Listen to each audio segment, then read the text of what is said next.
All right. Tweeted that I'm live.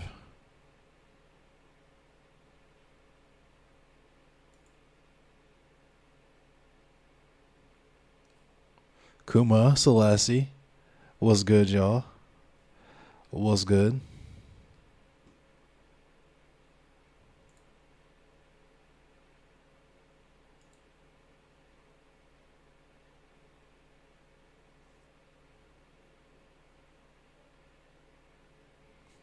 All right. Let me what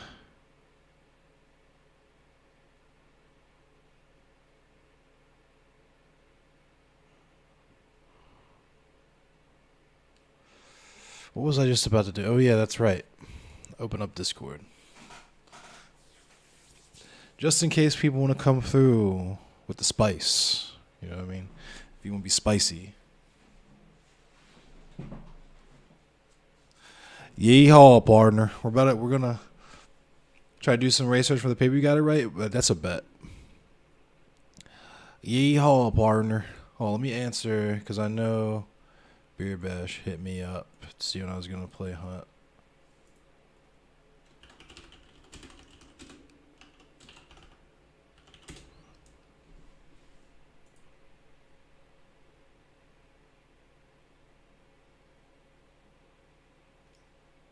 Frackle.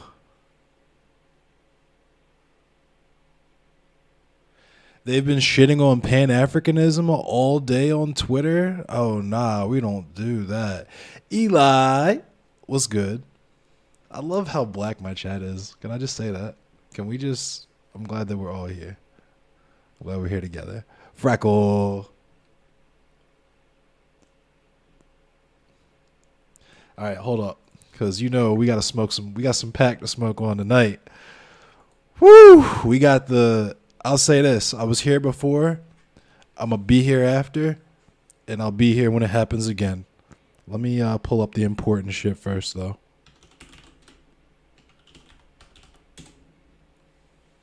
The Britney shit from earlier, that's nuts. But I mean, that's hella regular. Like, you know what I mean?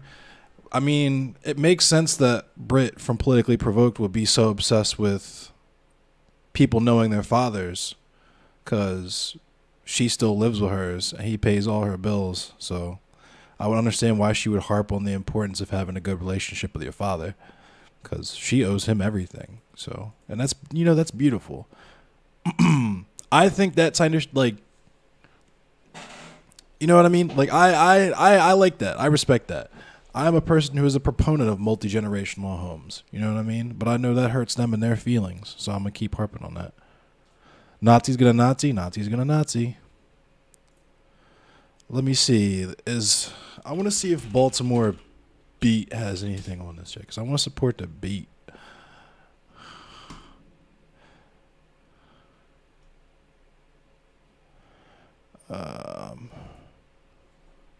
Tegma.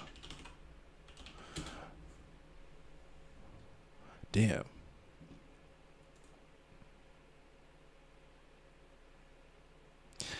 You also believe in keeping families together when possible, which is why you're one of the many reasons you're a police abolitionist? Yes, likewise. Oh, hang on. I have to turn ad block off for this site. There we go. All right. Y'all ready for this? So this is the fact that she's an open neo-Nazi basically, but people go on her shit. It's part of a merit badge. You know what I mean? These people, like, so here's the thing, right? And so people understand that existences can be inherently political, right? They understand the value in being a trans creator. They understand the value in being a black creator. They understand the value in being whatever marginalized community member, content creator, right? But the thing is that seeing yourself as an individual instead of a member of a community doesn't make you not a member of that community. It just makes you a shitty member of that community, right?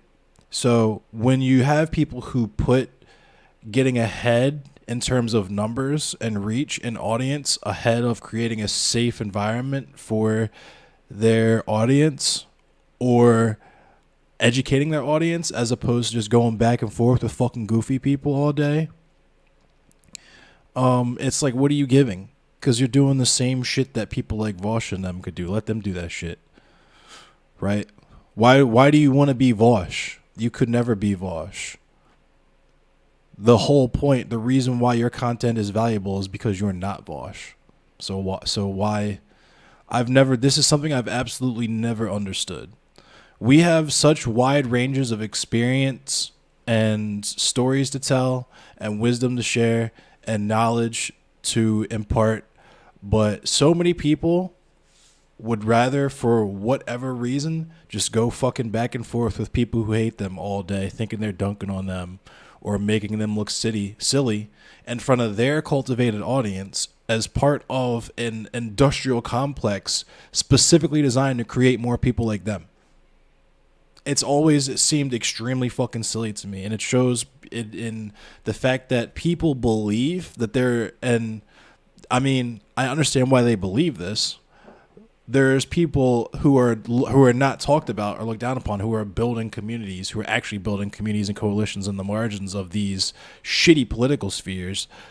But a lot of these larger platforms, Hippy Dippy, Crucible, Killstream, all this fucking goofy shit, politically provoked, is seen as like how you enter politics on Twitch. You have to rub those elbows. You have to appear on those platforms. You have to argue with X amount of race realists or paleocons or trad cons or whatever fucking stupid shit people like to rebrand their particular flavor of white supremacy and cis heteronormativity as. Their particular flavor of imperialism and colonialism and settler fucking callousness, right? Just new ways to describe the same old shit. That's why they call it conservatism, because you're trying to conserve the same bullshit your grandparents put their fucking women and minorities through, right? And children.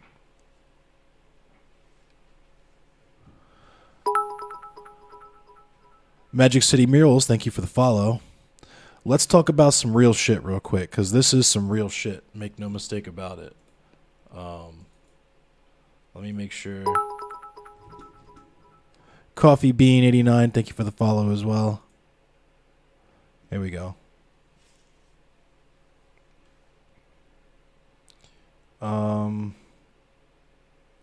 So yeah, I don't know if you guys can see this, but there's a 16-year veteran Baltimore police officer charged in a federal gun and drug case. Oh, wow. I didn't know it was also drugs. Surprise fucking surprise, right? Surprise fucking surprise.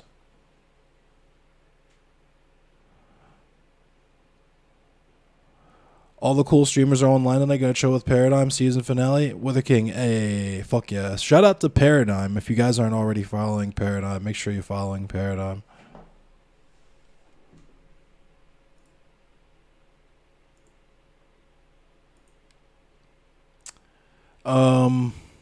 Big Princess, what's good? All right, so in the midst of conversations about gun control, leg discourse, incoming. So in amidst the discourse about gun control and all that stuff, here's something to chew on, right? And for those people who are pro-police, what have you, whatever, this is also something considered for you all as well, right? Because you have to understand. What up, Kevin Taylor? You have to understand what it is that you actually support when you say that these institutions and these organizations need to exist to perform a certain role in society. This is the role that they perform. It's not just a few bad apples, right? And even if it was, the whole phrase, the whole saying is one bad apple spoils the whole bunch, right? This is the bad apple spoiling the bunch, even if you have a liberal mindset thinking that police need to perform a specific role in society.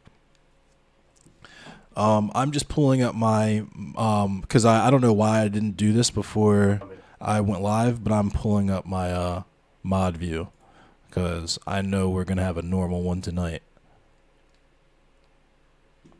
Here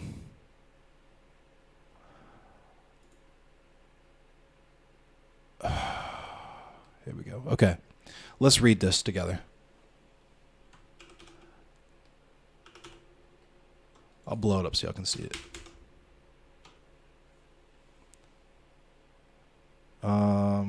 Chat's in the way. All that shit's in the way. Let me... whatever, fuck it. I'll just read this shit to you.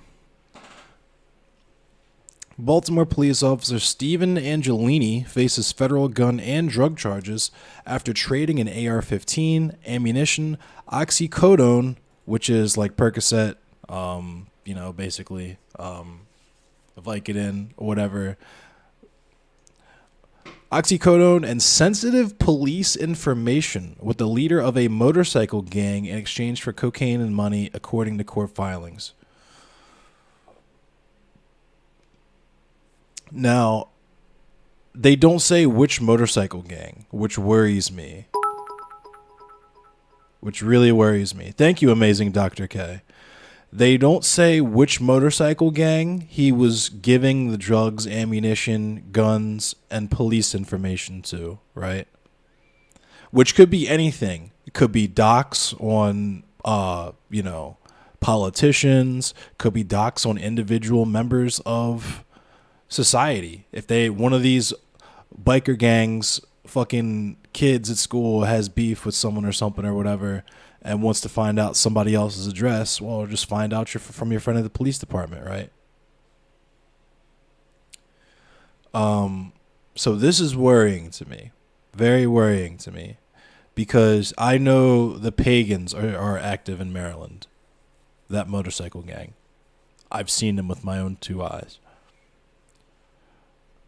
Anyway, FBI agents arrested Angelini, 41, on Wednesday morning at an American Legion, according to court documents obtained by the Baltimore Sun. He is a 16-year veteran of the department and has been suspended without pay, according to the U.S. Attorney's Office in Maryland. He has an annual salary of about $87,000, according to city salary records. So this fucking oinker, this disgusting, filthy, fucking corrupt piggy was getting paid almost 100 bands a year of taxpayer money. And that wasn't enough for him. He wanted to run some guns, run some drugs, drop some docs to some biker gangs for some cocaine and some money. Even more money than the money he already gets out of my fucking pocket, right? Prosecutors charged Angelini of Middle River with conspiracy to possess and distribute drugs, distribution of oxycodone, and possession of a firearm in furtherance of drug trafficking. Angelini faces a maximum of 25 years in prison and more than $2 million in fines if convicted. Bald and wearing a blue dress shirt, Angelini appeared in court Wednesday and was sobbing. He is scheduled for a court detention hearing Thursday morning. Wow. That's not him, though. Holy fucking shit. This is hella regular for Baltimore. I haven't even talked to y'all about the Department of Justice investigation into the Baltimore Police Department and all of the exciting things that we found out about in the year 2016 after the aftermath of the killing of Freddie Gray. I haven't even really rapped with y'all that deep about that yet. I want to. We'll get there, but we gotta start with stuff like this. Shit that happens every day here in Baltimore that probably happens in your city too. You just don't see it or don't really talk about it because you probably aren't as politically involved as you think you are. Because I hate to break it to you, watching Vosh and arguing with people on Twitter don't cut it. Prosecutors charged Angelini of Middle River with conspiracy to possess and distribute drugs, blah, blah, blah. I already read that. From 2007 to 2008, Angelini spent about 18 months working covert narcotics operations for the police department.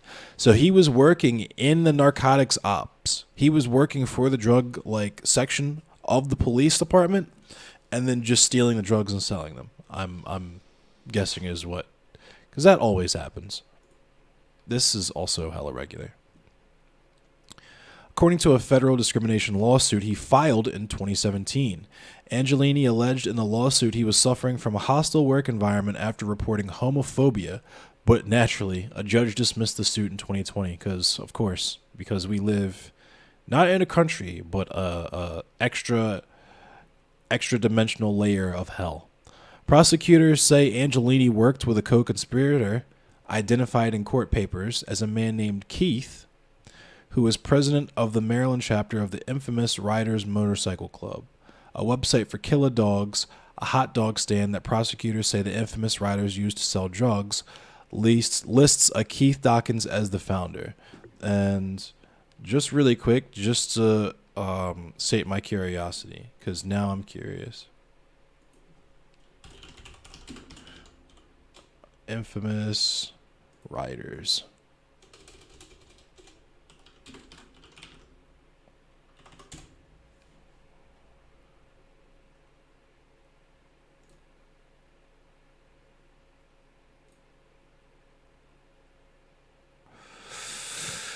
I mean, okay. So hear me out, right? So hear me out. It looks like a kind of diverse group of individuals.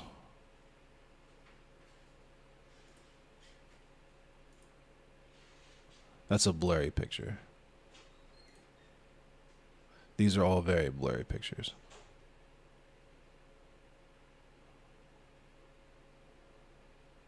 But, oh, okay. I guess it's a black motorcycle club because I see black motorcycle clubs listed here. Okay. That's not out of the ordinary. It is Baltimore after all. Okay. So it wasn't like a white power motorcycle gang. Okay. Good news. But also bad news, because what kind of motorcycle gang fucks with police? That's you're an outlaw. You're supposed to be outlaws. I don't know. That's just weird to me. Dawkins is charged in Baltimore County Circuit Court with felony gun possession and using a gun in furtherance of drug trafficking. His attorney, Andrew I. Alperstein, confirmed to The Sun that Dawkins is the co-conspirator in Angelini's criminal complaint. So he's also about to snitch. That's what that means. Wild. Yikes. What a wild look. Imagine working with police and then snitching on the police that you worked with. That's wild. Authorities used a wiretap on Dawkins' cell phone and later seized it when they raided his home May 25th. On January 6th, Angelini texted Dawkins offering to sell him 90 pinks, that's Percocet, 90 pinks or oxycodone pills for $8 a pill and some dog, which is heroin, according to the criminal complaint against him. Dog is slang for cocaine, authorities said. Oh, I thought dog food was... Okay, never mind. Eventually, he sold the pills for $100 and an eighth of an ounce of cocaine. My man got himself $100 and an 8-ball. $100 and a ball. Damn. Gotta love the black market. Damn. That's capitalism for you. That's anarcho-capitalism. Right there. In more text messages, Angelini says his usual cocaine dealer, identified as D, was murdered. So that's fun. And that he would call the police department's homicide division to try to get information about any suspects, the complaint says. Prosecutors say he was feeding that information to the biker gang so it could retaliate against the killer, and that Angelini sent Dawkins internal intelligence reports, photographs, and other information about the suspected killer. Oh, okay, that's cool. That sounds chill.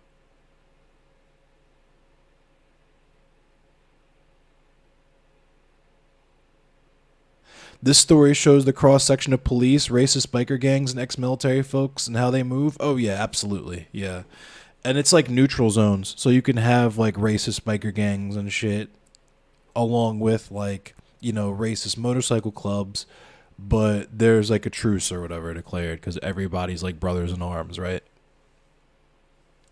Maybe that's why this guy got clapped. Other cops probably would have protected him if he were selling to a white supremacist biker gang, but selling to black bikers, that's a bridge too far. Maybe. You're onto something there. What better place for an outlaw to be than behind a badge? They're not outlaws, they're in-laws with the cops. LOL. Facts. That's some heat right there. That's fire. Fade in the building. Respect. All right. Angelini promised to supply a video of the killing in exchange for more cocaine, but was never able to produce the video. So this man was going to go straight Scarface, and he was in the Baltimore Police Department trying to deliver videos of people's assassinations to coke dealers so he can get one more ball. Holy fuck. At one point, he gave Dawkins a USB drive that he claimed contained the video, but Dawkins texted him to tell him there's nothing on the drive, according to the criminal complaint. I'm going to take a ride up to that place who had the video right now and see if they still have a copy and then get them to let me record it. Angelini texted Dawkins. Show them my badge. Whoa. Okay, yeah, it's just that we had a deal, Dawkins replied. I hooked up for it. So I guess he is mad that he gave this cop, you know what I'm saying, gave him some snow and there was no video in exchange for the snow. He was like, I gave you all that fucking powder and you didn't give me the video I asked for. In early April, Angelini sold the bike gang leader a 9mm AR-15 ghost gun he said he built and exchanged for $300 and another eighth of cocaine, according to the complaint. He finessed him. Angelini finessed him because it probably only costs like $300 to and you know, okay. I'll say this. For educational purposes only, I'll say that it probably only costs about $300 to build a 9mm AR-15. If you were building it out of like a 80% or like if you were fabricating it in the means by which you can fabricate ghost guns. It's probably only about $300 to make that. And he finessed a free eighth, basically. How fucking corrupt. You'd think that they'd notice at this job that he was a heavy user or at least something off about him, but it just seems like at this point it's believable the department he was in probably knew and just didn't care. Such lost faith. This is what the police are, and that's how they operate, is the thin blue line, the blue wall of silence. It doesn't matter what you do as long as you don't make, you know what I mean? It's abolish the police. Anyway, Angelini brought the gun to the Coach House, a bar on Bel Air Road in Baltimore that the infamous riders used to sell drugs from, the complaint says. Investigators were watching the parking lot and saw Angelini arrive at the bar and go to the rear entrance, according to the criminal complaint. They also intercepted a phone call between Angelini and Dawkins about the exchange. On April 25th, Angelini went to the Coach House and gave Dawkins 20 oxycodone pills, telling him over the phone they were a make-up for what I owe you, bro, according to the criminal complaint. So he was like, I fucked up. I didn't give you the video. Here's 20 perks. On April 26th, Angelini again texted Dawkins, telling him he was at a gun store, and the pair agreed Angelini would buy more ammunition in exchange for another eighth of cocaine, and to repay Dawkins for failing to get him the video of Dee's killing, according to the criminal complaint. So he's just giving him bullets. He's like, yo, I'll get you some bullets if you could just give me a ball, yo. Let me get a ball. I'll get you some bullets. Professional class traders, yes. They are class traders. That's exactly what they are. Biggest, strongest union in the United States of America. Police are explicitly charged with protecting the state and capitalist class from the people. They are not responsible for protecting real people or upholding the law. Facts, Frackle. Frackle, you know it's me you're talking to. We could spit facts in here. The police are just designed to keep the settlers safe. When the savages in the colony are acting up, or the poor people in the colony are acting up, you know what I'm saying? You call the fucking settler the slave patrol or the night watchman to clean everything up and make the streets look nice for the settlers so they can walk their dog at 3 a.m. or whatever. Like, make everything nice and gentry.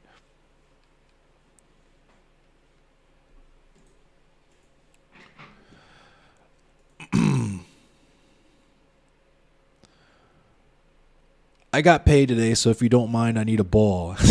Just straight, yo, I need a ball. My man said, yo, let me get a ball, yo. Angelini texted Dawkins, according to the complaint. A ball is slang for an eighth of cocaine. They keep saying we're free, but we're all just loose. Brother Ali, fags.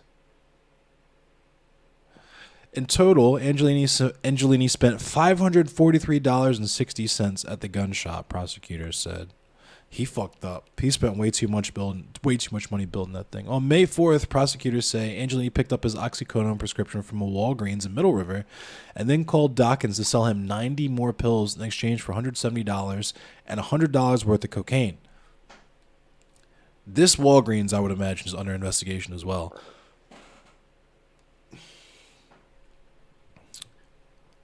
In 2020, Angelini was arrested in Baltimore County after security footage at a Giant Food showed him putting groceries in a bag without scanning them. Oh my God, you got to be the unluckiest fucking guy on the planet to be helping yourself to the employee discount and get caught and locked up for that shit. Imagine getting picked up for getting the employee discount at the self-checkout. Sheesh. Angelini was scheduled to stand trial for that case Wednesday, but the trial was postponed due to his being arrested. Sheesh. I'm just trying to imagine how fucking unlucky you have to be to get picked up giving yourself an employee discount at the self-checkout.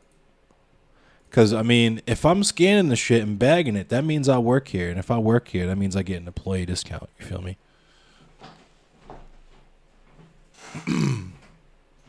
Know what I mean, Jelly Bean? Now, the moment some of you have been waiting for. We do have some pack to smoke. Ladies, gentlemen, and gender non-conforming esteemed guests, we have some fresh pack to smoke on. And you know we're going to get high off of this. Hold on. I got to fucking scroll up for this shit.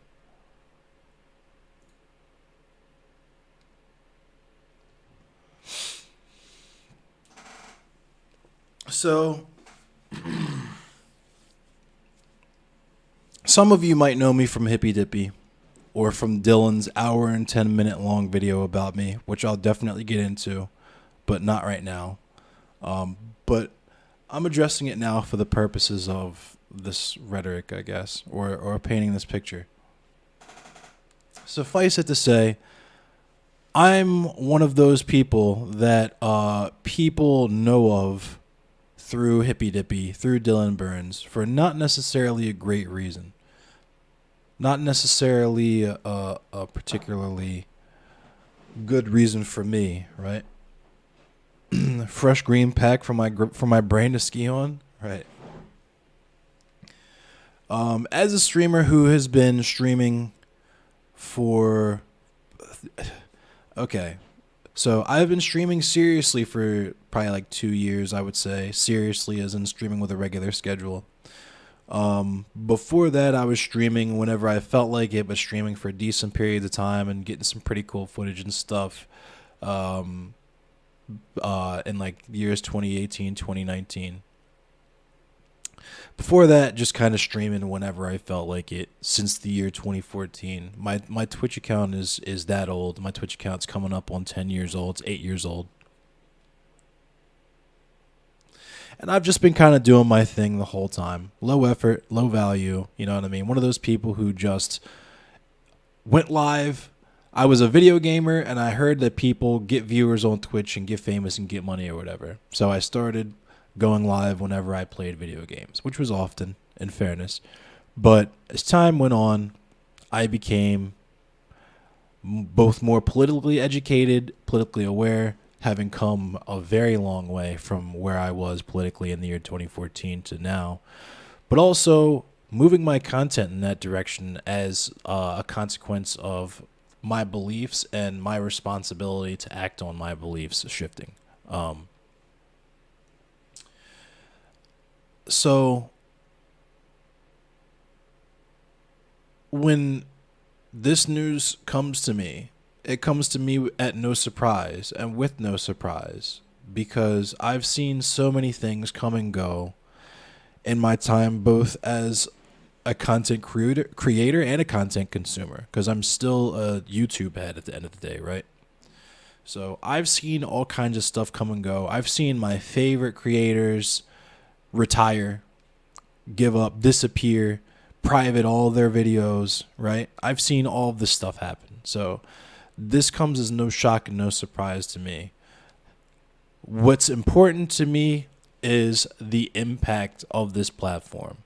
And shout out to Ninetales, because I'm trying to secure a conversation with Ninetales to kind of, I guess, compare notes about our observations about both our personal experiences with the platform as well as things that we've observed from both the platform itself and the people that the platform has elevated in terms of who they've given views to and who's Dylan has chosen to associate himself with and so on and so forth.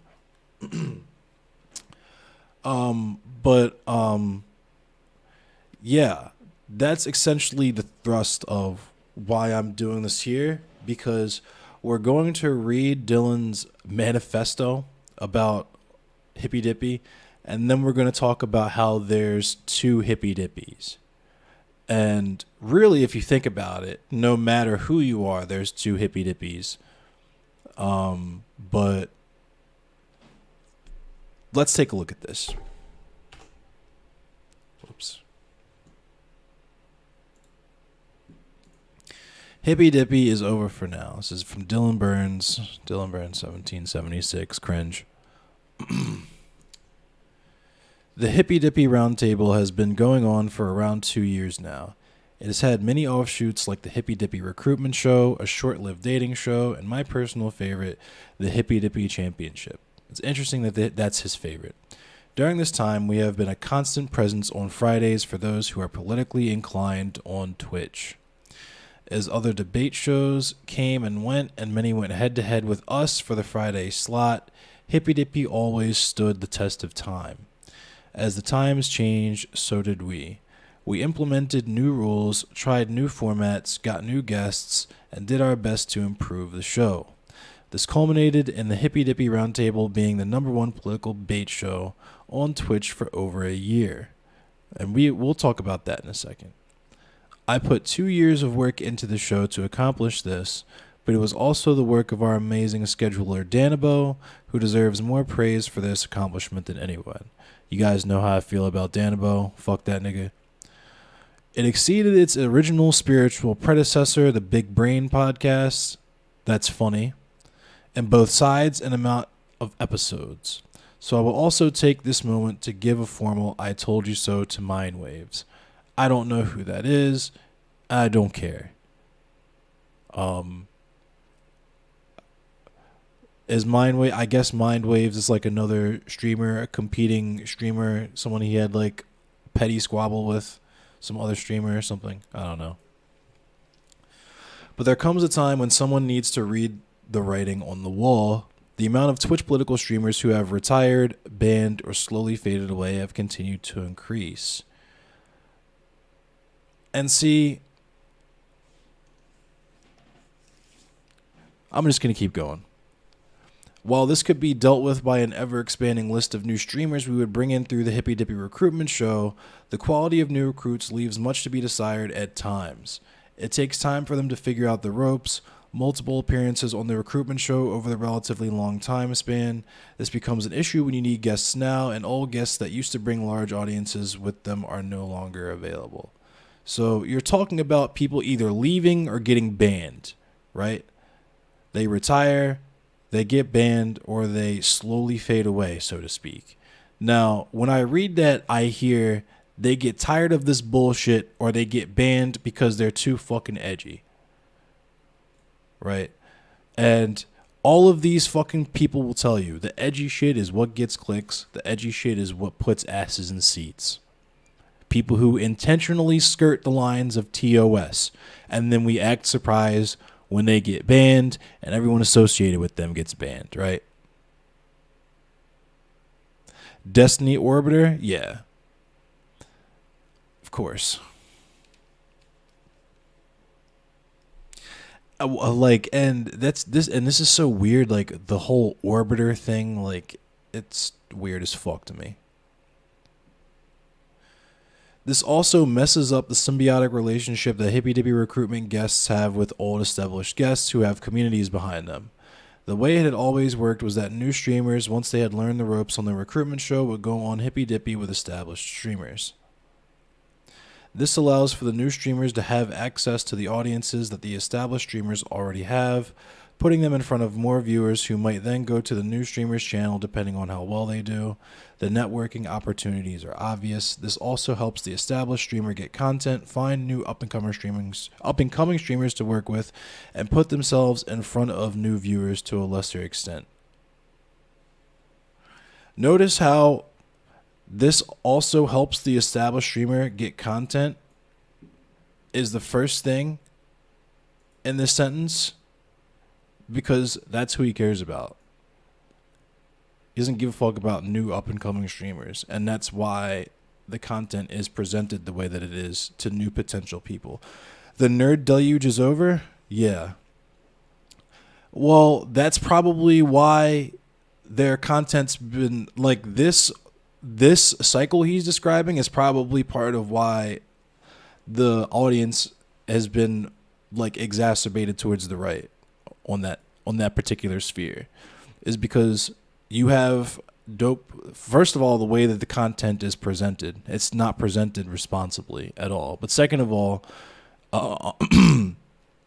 you have people who are like, I don't want to talk to these people. I don't want to be seen talking to these people.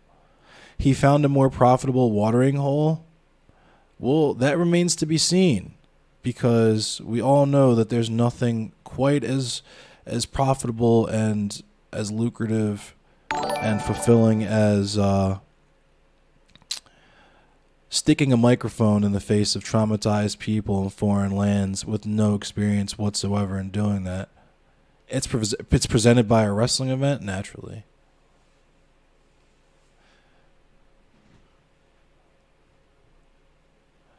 So if we're talking about the primary thing being the viewers, right? And being number one on the platform and so on and so on and so forth, it became less profitable because the people he was platforming keep moving toward being TOS breaking shitheels. Yeah, I mean, that's their fault, though. That's Danabo's fault. That's his genius fucking booker and scheduler. What up, Lefty Al?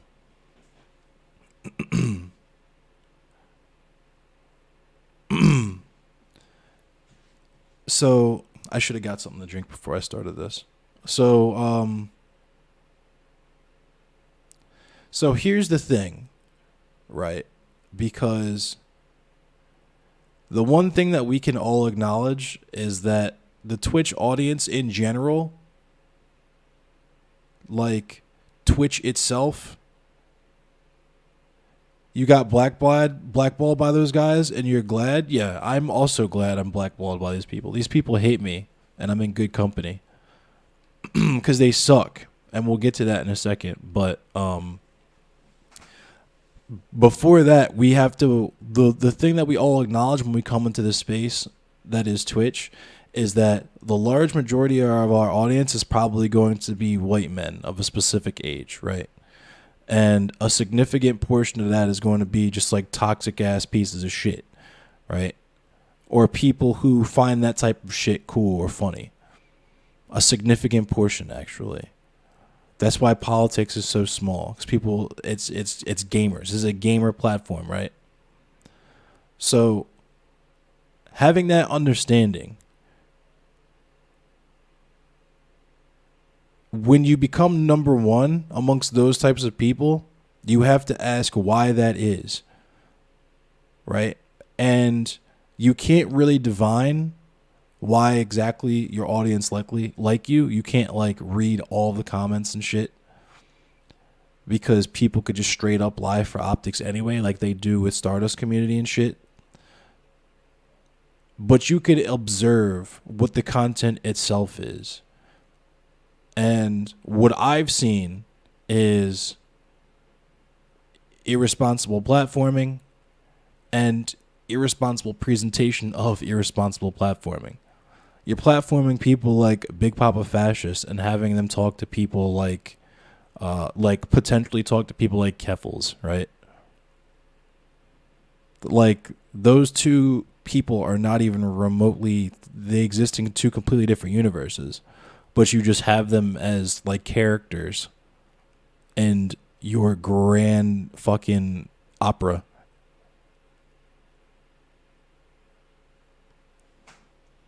Maybe if he had on smaller creators that actually wanted the conversation, Hippy Dippy would have stayed relevant. Yeah, I mean, they knew what this is entirely his fault, because it's not as if the content is lacking. He just didn't have access to it, or he didn't have the desire to gain access to it. Furthermore, the way that he treats certain content creators versus other content creators, I mean, a lot of people only know me because of an hour and 10-minute long video he did shitting on me because of a hot mic vid that I deleted. But he, for some reason, decided, even though that VOD had less than 50 views on it, he needed to broadcast it to like 70,000 people.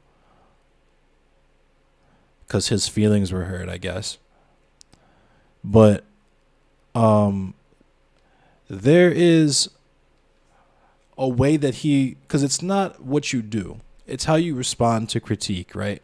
It would be different if the way that he treated his critique was actually open-minded, but like, he treats it just like it's content. It's all content. It doesn't matter if it doesn't generate clicks, which has implications when the thing that you're trying to critique him about is the type of atmosphere that his content condones, right? Let's smoke on some Hippy Dippy pack really quick before we read the rest of this shit.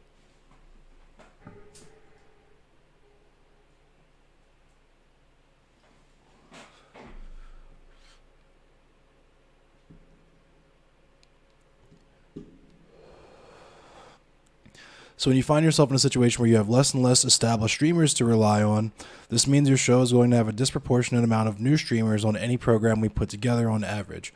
While it's awesome to platform so many new faces in the space at the same time, it also means those new streamers will be in front of less and less people because other established streamers aren't there to bring viewers with them. This creates the strange situation where the more small streamers you platform on one show at the same time, the less it helps the smaller streamers. That is why I'd always wanted there to be 1 to 2 new streamers on a show with 6 to 7 established streamers on as well. It was a good balance that satisfied everyone. Sadly, this balance has been upset with less and less established streamers to pull from. Which tells me also that nobody likes the show. If you needed to, like, it's weird to me that if you, like, because here's the thing, right? I was a Mad TV fan for mad years. Showing my age kind of here. But I was a Mad TV fan for mad years. Mad TV had hella different cast members. I'm sure there's lots of Saturday Night Live fans who have been Saturday Night Live fans for decades at this point. You know what I mean? So it's bizarre to me that, especially with having a captive audience and being able to artificially ingrain yourself as a part of people's routines, you can't even hold a captive audience. That's wild as fuck to me. Just as a casual observer.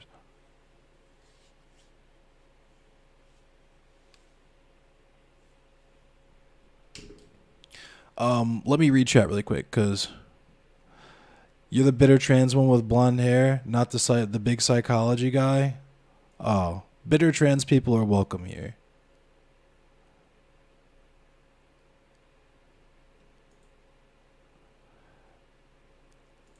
Few Prime panels. Ooh, I'm sorry. Sorry you did that to yourself. It was clout chasing all the way down. Yeah. That's why I decided to stop doing it, but we can save that conversation for later. You know the conversation that happened behind the scenes? That's true, Lefty. What's up, Beer Bash? Yeah, we got to smoke this pack. You know we got to smoke this pack, Beer Bash. Certified insider. Tegma in his piece. Shout out to Tegma.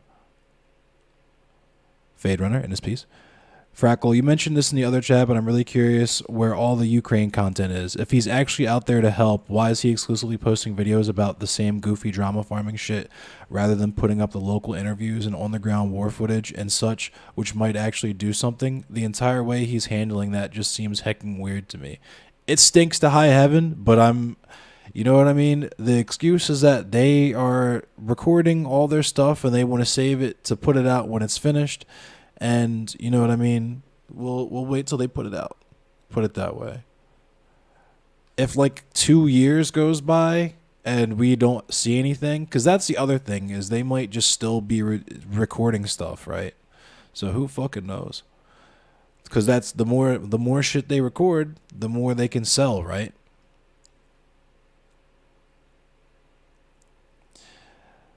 You're fucking dope as fuck, Dr. K. I fuck with you.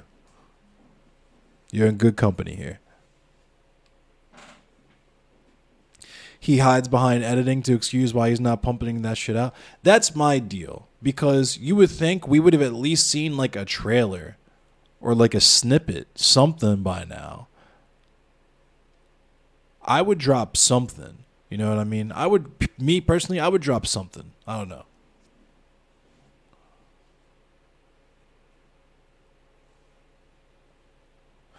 They're editing useless videos on the regular. I mean, this is true facts. It took him months to post his review of Buck Breaking with YMS because he was lazy and kept wanting to make it higher production value than it was.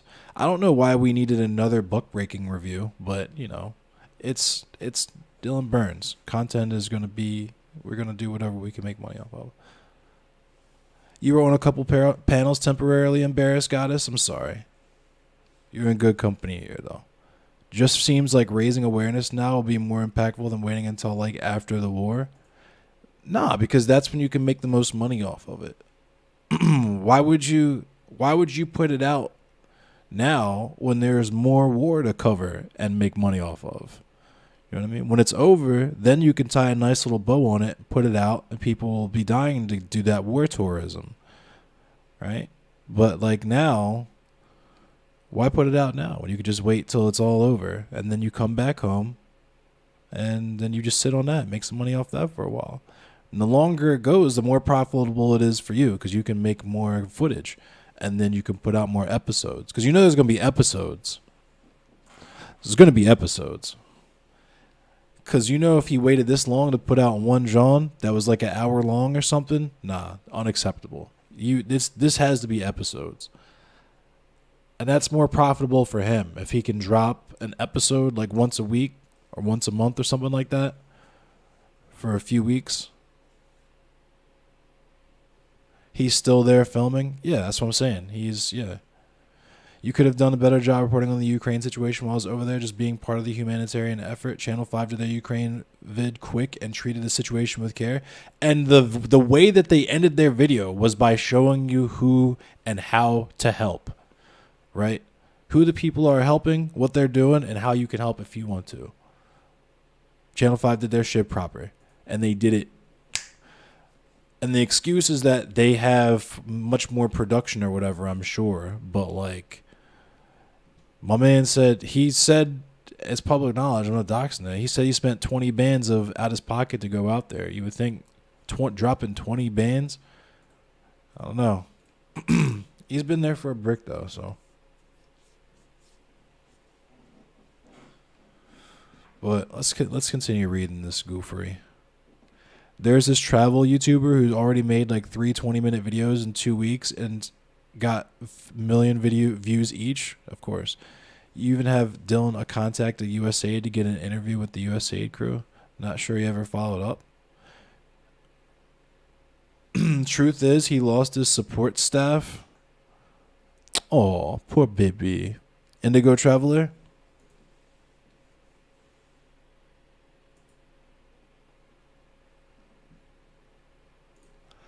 All right. There's also the issue of Danbo, the person who books Hippy Dippy and Hippy Dippy recruitment, having personal issues that he has to deal with. Oh, poor baby. His mother has been very sick. Oh, that does suck. And he's had to keep a lot of time away to deal with that. I mean, I do feel for him on that one. If you got to take care of your mom, you got to do what you got to do. It has been hard on him, and I don't have any interest in keeping him away from his family in order to book Hippy Dippy.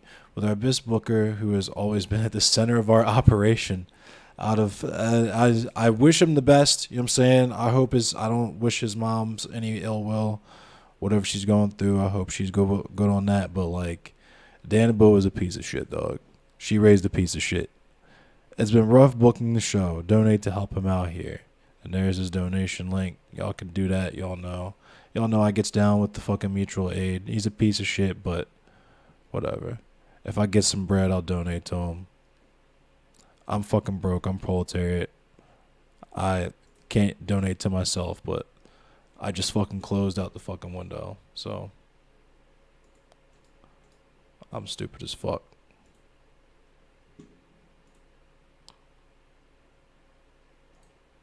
Hold on. There it goes. All right.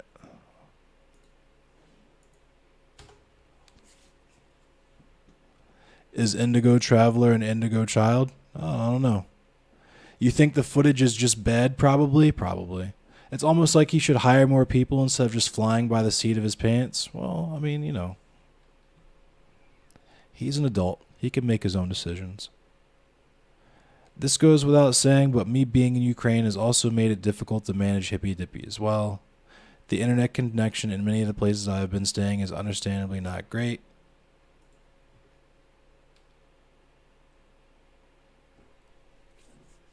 The majority of my attention has been on the war since I arrived here. That is false.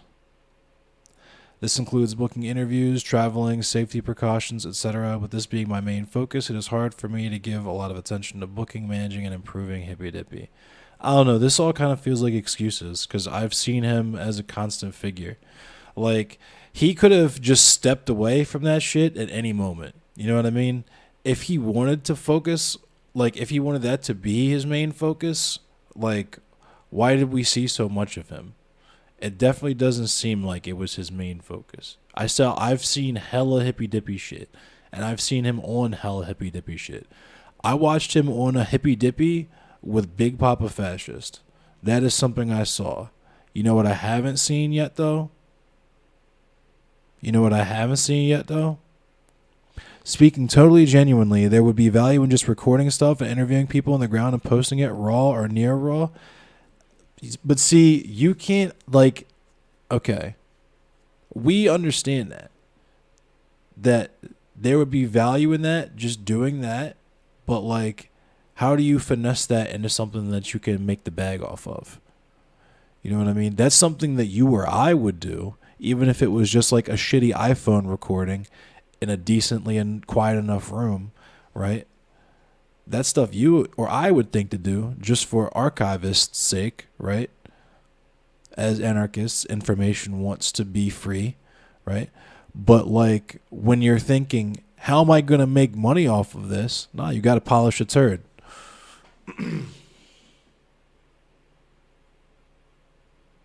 Yeah, I'm down. I'll shoot you a DM when I'm trying to play Hunt, Beer Bash.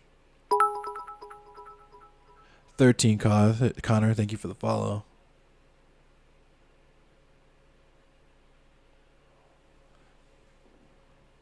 So Danabo has been picking up the slack, of course, which means his mother's health crisis is having that much more of an impact here.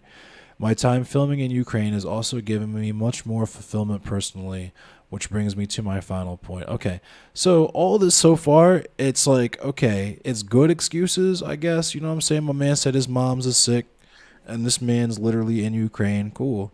But it's excuses. It's still excuses to me. It's good excuses, but like it still is, because there was a million opportunities to stop this shit. There was a million opportunities to stop this shit. At any point, any of the people involved could have been like, I'm going to step away from this and double down somewhere else, right? And it seems like they're just mad that like they put all this fucking effort into getting the edgiest fucking people they could on their platform, and they shot their wad already. Because when you make yourself a meme, guess what? Sometimes memes die. Right? When you put more value into memes and not building something valuable that actually stands the test of time and becomes timeless with actual good information and conversations, when you just make the shit about, I'm going to make this person look fucking stupid and embarrass them in front of however many people for how many minutes or whatever, that comes and goes. There's so much of that on the internet. And it's wild that they would use people like us and pick people like us to go up against people like that just so that they can justify their mediocrity in other areas of their life, I guess, if not for any other monetary reasons, right?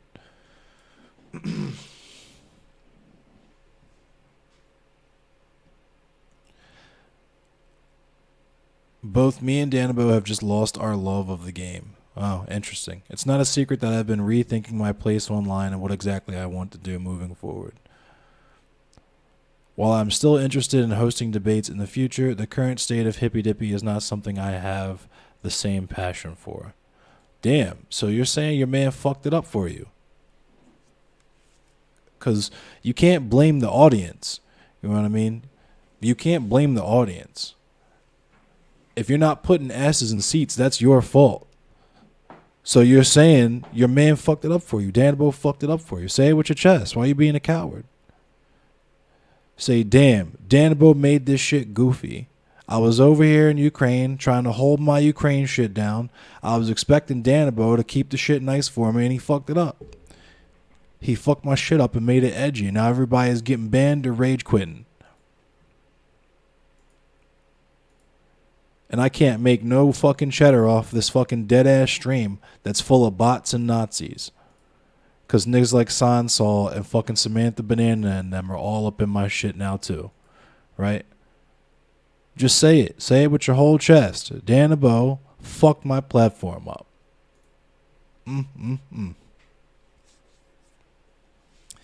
And see, this is you can't be friends with people like this because they're too cowardly to have real ass conversations with you or be real about you in public, I guess. While I'm still interested in hosting, blah blah blah blah blah. And I read the comments and chatters, they notice it as well. Yeah, of course they notice it, bub. This has led to me paying less attention to the debates and to the quality of my usually strict moderation style to go down as well. Yeah, I wonder why that is. Damn, dude. You fucking big up people like Stardust and then wonder why you have to put so much more fucking effort into moderation. Gee, what a fucking head scratcher. What a fucking head scratcher. Let's make CTV Hippy Dippy champion and then wonder why we have to put so much more fucking effort into moderation. That's a real fucking page turner.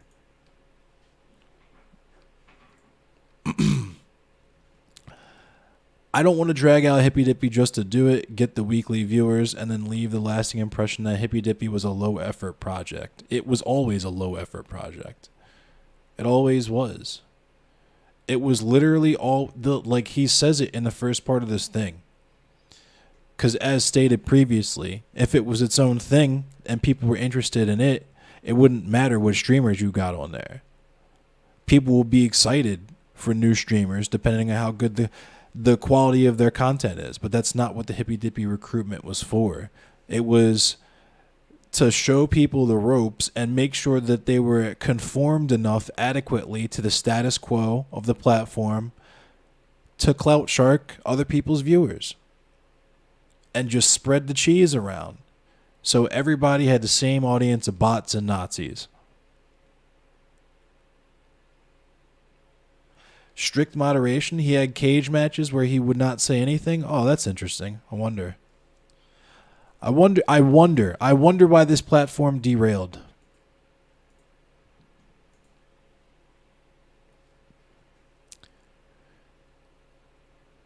I want those who have stuck with the show through the last 2 years to not watch me squeeze every second of content I can out of the project, even at the expense of quality. That's literally what you're doing, though. And that's what you've been doing for probably, I would say, the last maybe like 6 to 8 months. A lot of people got their start as a streamer on Hippy Dippy, including Stardust, or were introduced to Twitch or online politics through Hippy Dippy. And I want them to have a more positive impression of the show when they think about it in the future. Oh, yeah, I'm sure. This goes as well for all the bookers, editors, and guests who made this show possible through all this time. So with all of this in mind, I am officially canceling Hippy Dippy for the time being. There are a lot of other issues I want to address before I would relaunch Hippy Dippy as well. The size of the show has been a constant issue of contention, as the idea of shrinking the guest list from 8 to 6 guests per show has been talked about, so it would be easier to manage. This would mean that less people would be invited, and therefore less communities get involved in the show every roundtable. I don't understand that. I don't understand that one. Because if there are only so many content creators on the platform, right, and you were adequately putting the effort into finding the decent content or the creators who you would think are like effective in this medium, I kind of feel like you wouldn't really have, I don't know. There's also the idea of having, maybe he means literal communities, as in you literally have 6 communities, like 6 streamers to get eyeballs from instead of 8. Maybe that's what he's talking about. You asked him multiple times to be on Hippy Dippy, but he never put me on. No, of course not.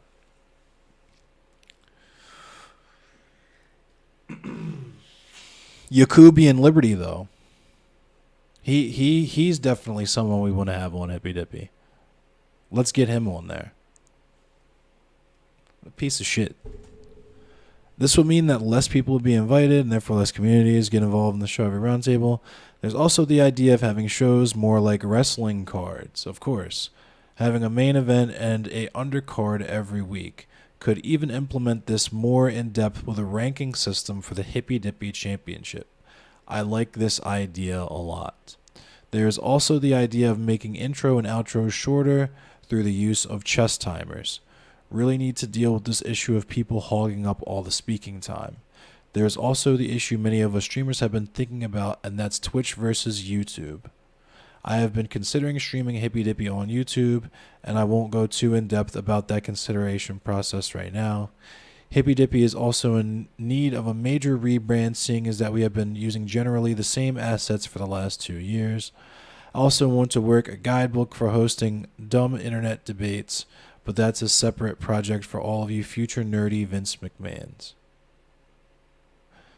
Thanks for an amazing 2 years.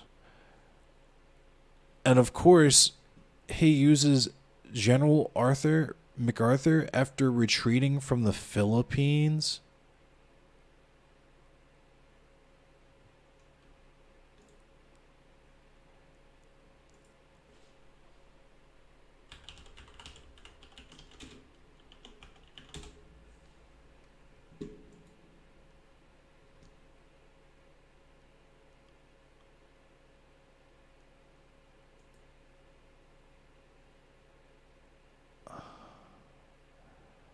Like,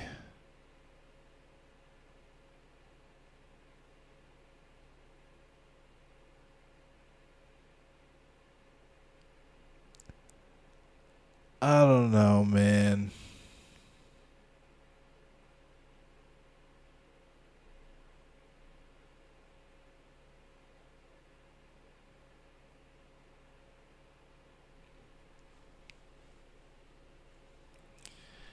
I don't know, man. It's weird white people shit. I don't know if I would. I don't know if I would say that and do all that.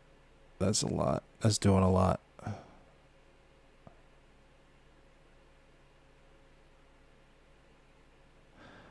Especially when we consider what his platform, if not what it always was, then what it became after Danabo did what he did to it.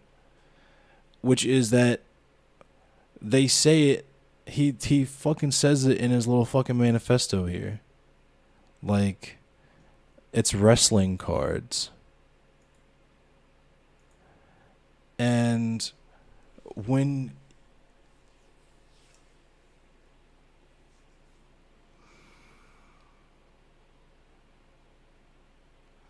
Trying to explain this shit is trying to explain water to a fish. There are certain things when it comes to people's identities, preferences, etc., that should not be political, but they are, because of how politics works in America, right? So,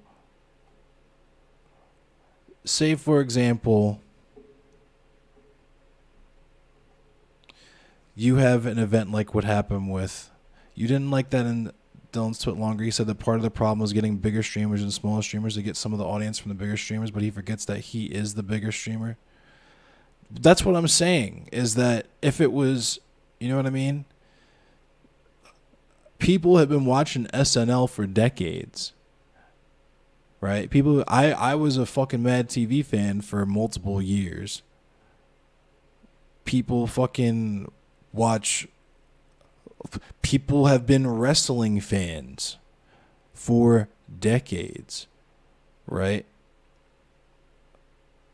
And if you can't stand on your brand, you literally are just depending on star power. That just tells me you fucked up in your own mission, because you're supposed to be bigging these smaller streamers up to make them big streamers, to keep the attention of those people. You're supposed to be training them up. That's what he said in his manifesto, right? They're supposed to be learning the ropes of this whole grift thing, of this whole making political issues, turning identities into fucking backstories for wrestlers grift, right?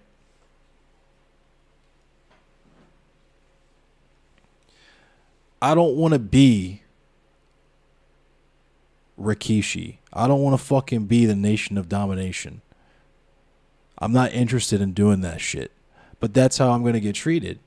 Even if the way that I treat my content is with the utmost seriousness, from the way that I moderate my community to the things that I choose to cover with this platform, as you saw from the thing that we covered before this.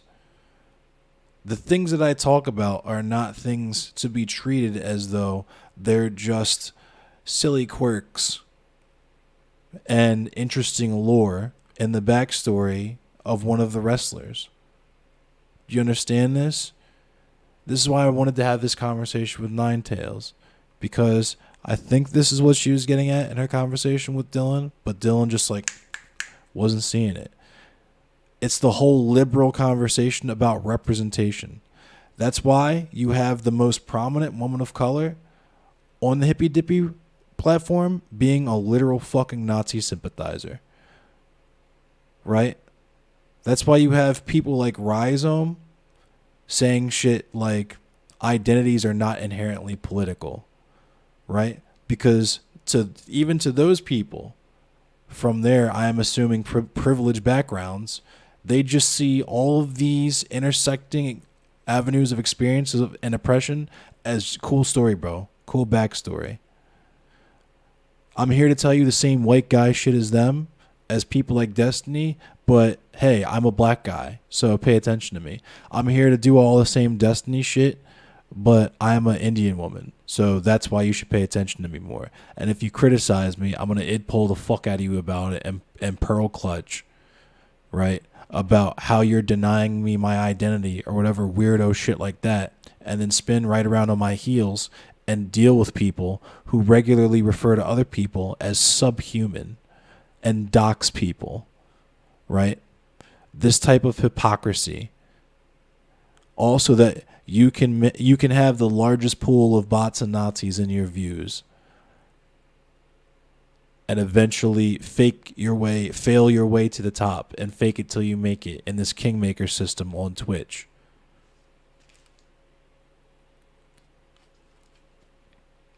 Their champion was an alcoholic bigot who just screamed a lot. That was their champion. the chronic THC veteran because we smoked his pack too after he deleted all of his shit.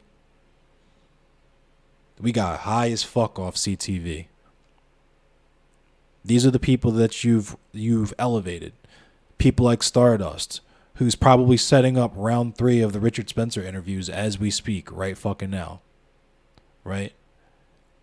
Talking to people like Flamenco and shit still. People having people like Boogie and fucking Samantha Savage, a.k.a. Samantha Banana. People having these types of people in their moderation and communities. Dylan was really friendly with CTV. A lot of people were really friendly with CTV. I don't understand it. And it's not even that I hate CTV. And because I've said that before too. There's nothing out of the ordinary about CTV. That's why I don't fucking deal with people like CTV. I could find 1 million CTVs if I go 15 minutes out into the county right now. They just don't stream. They fucking are cashiers and fucking real estate agents and shit. Right? Doing all the same fucking goofy shit. Getting drunk, screaming, vaping. Who gives a fuck? You're not a hateful person, but you really hate fascists. I'm sorry if that will get you canceled. You don't care? Yeah.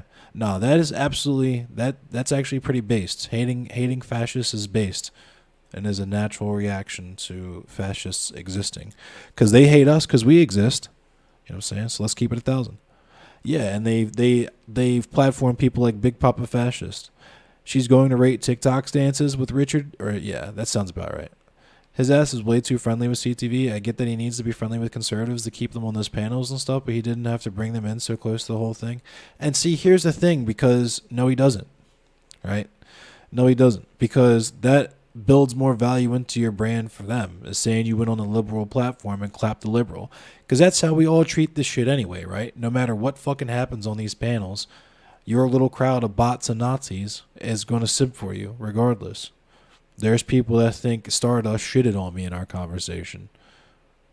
Right? There's people that think fucking Sansol shitted on me in our first conversation, even though he's pretending like he doesn't know how to get in touch with me for the second one, when he sat in my chat in complete fucking silence for 3 hours last Friday. Right? With his little chatterino open. I know he saw his name. I know he was in his fifis. Could have came talk to me at any moment. We were literally begging for him in chat. But, you know, people just act different. People act weird on here.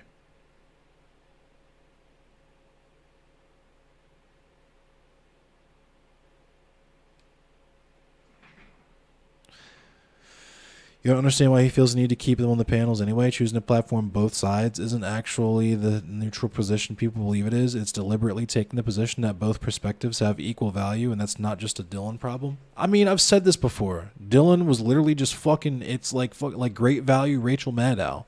Like, it's the same fucking bullshit we've been, it's just like the issue about platforming Richard Spencer, right? We've had these, the police is awesome. You know, it's even more awesome. This dick in your mouth. Get that ass banned. So we've said the same thing about Richard Spencer and talking to Richard Spencer and not treating him like what he is, right? All these same critiques we have of them is the same exact critiques that we had of the mainstream media. And it's so fucking stupid because it's people who want to imitate the mainstream media on here and don't understand that that's not why they're trying to do shit that we got to this platform to get the fuck away from, and they're wondering why they're hemorrhaging viewers. You get what I'm saying? You're doing shit that we intentionally don't fucking watch TV for, and you're like, where do people go?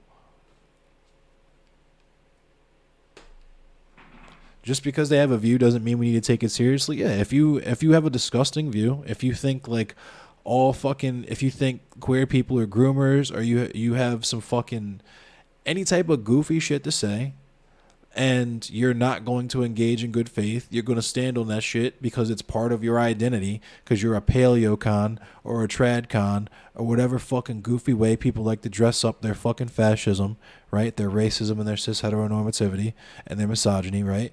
All that shit.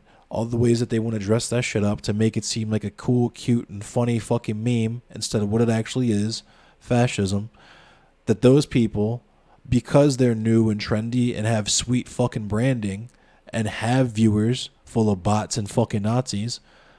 Well, let's get those people on the platform so that they can argue with people like fucking Josie Rose C or fucking Maddie Cakes, right? People with literal fucking degrees and shit. People who have actual fucking real jobs, touching actual fucking grass, and not chilling on kiwi farms and beating their dicks to lolly, right?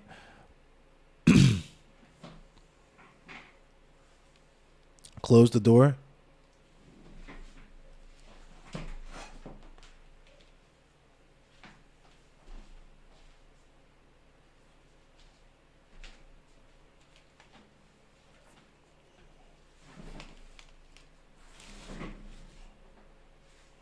Anyway,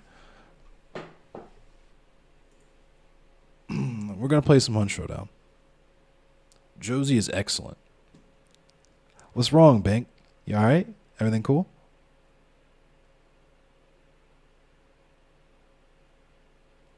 What's up, Shijinky Dink?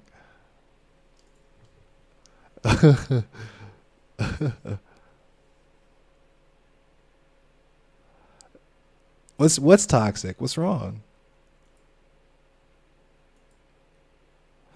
Yeah, Josie is dope. Josie is poggers. This is a warlock, yes. I'll pick it up and show you. Hang on. I'm sorry. I'll close the door.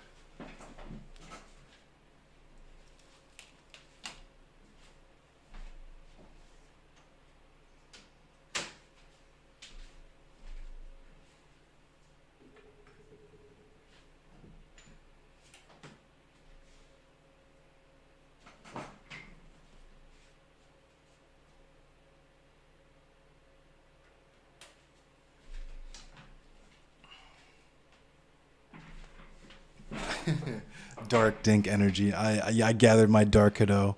But yeah, this is my favorite guitar. This is a guitar I played. This was the last guitar I bought in the band I was in like 2016, 2015. Yeah.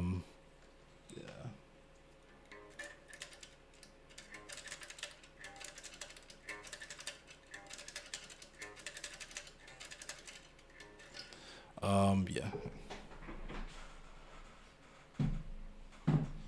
Oh, it's neck through. It's tight. That's why it's my favorite guitar. It's just like the neck is buttery smooth to play, and it's just got a really nice sound. And I don't know. It's my favorite guitar.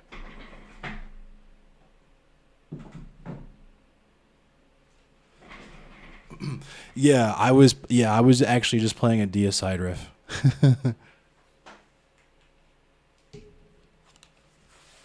Yeah, that's the other thing. Why it's my favorite guitar? It's because it's got the reverse headstock. Shit. I've always been upset. It's a little dusty. Ignore that. It's embarrassing, but I've always loved the reverse headstock, like the upside down headstock on BC Rich guitars.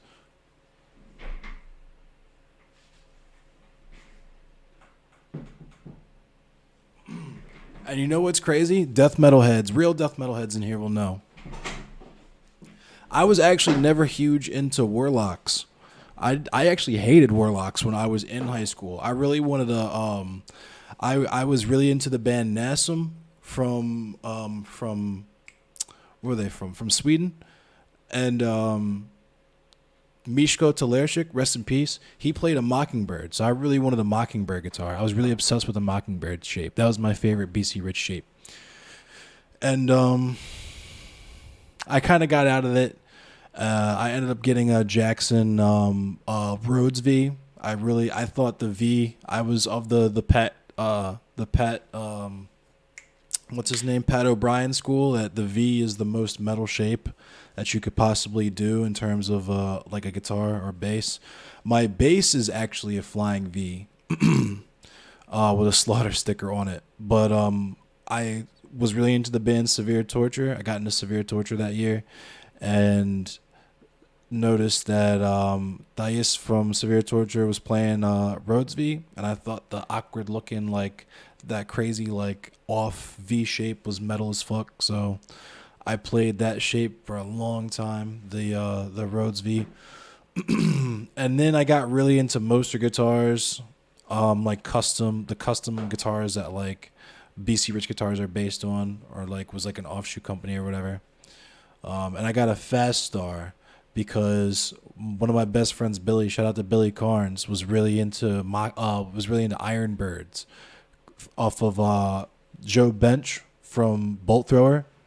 Iron Birds was just metalheads are just obsessed with fucking Iron Birds, or BC Rich heads anyway. Love Iron Birds. So I was like, Iron Bird shape's pretty tight, but I want to get a something different. So I did the Moser Fast Star, and I played a Moser Fast Star for mad years.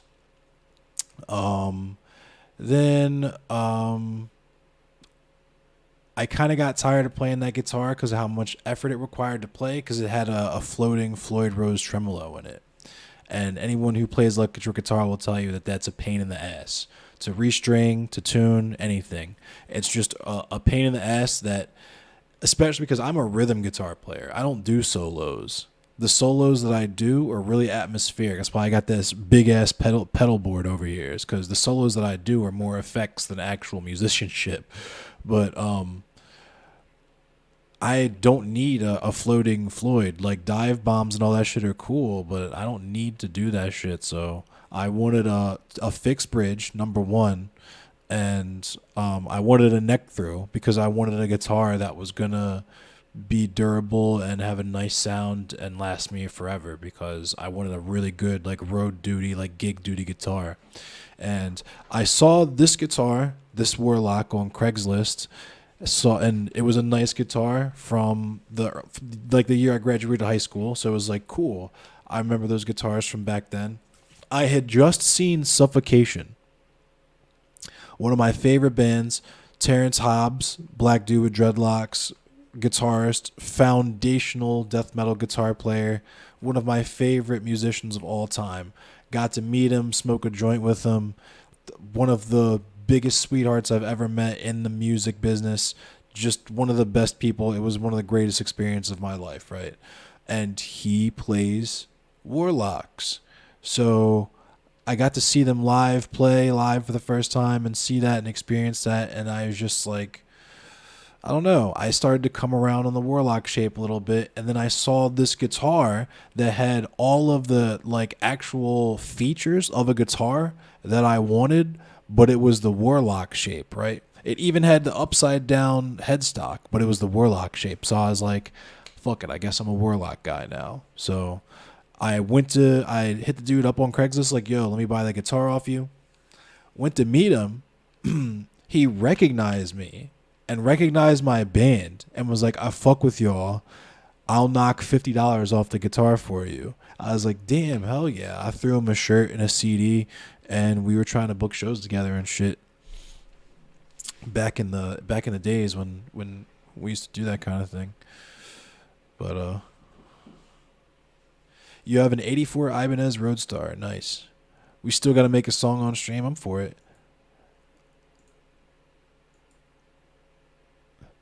The Ibanez guitars are pretty nice. Defeated Sanity. Oh, Beer Bash. See, okay, Beer Bash.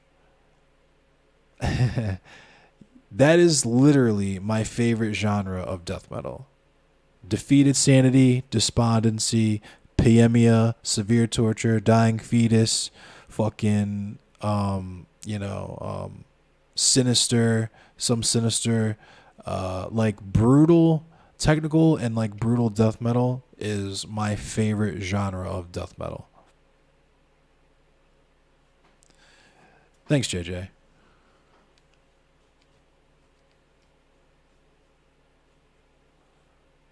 You don't have the Trum arm attached word. You saw Dying Fetus live 4 or 5 years ago in Pittsburgh. Yeah, they're from here in Maryland.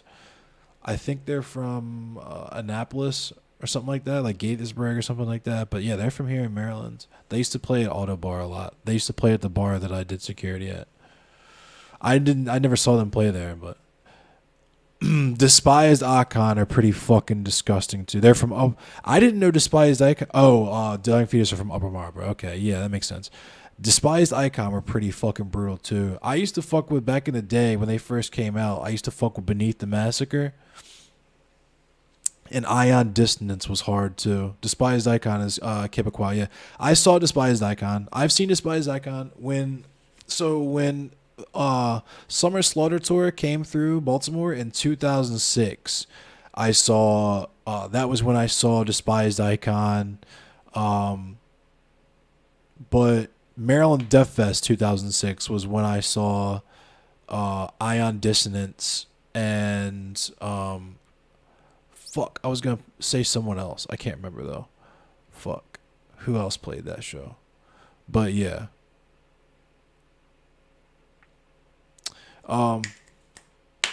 There's an I fuck with the Red Chord, but the singer is like became a cop and he like fucks with Trump and shit, so I don't really bump the Red Chord like that anymore. But yeah. Hop in the fucking VC. We could rap about DM and some brutal DM and get ready for some Hunt Showdown.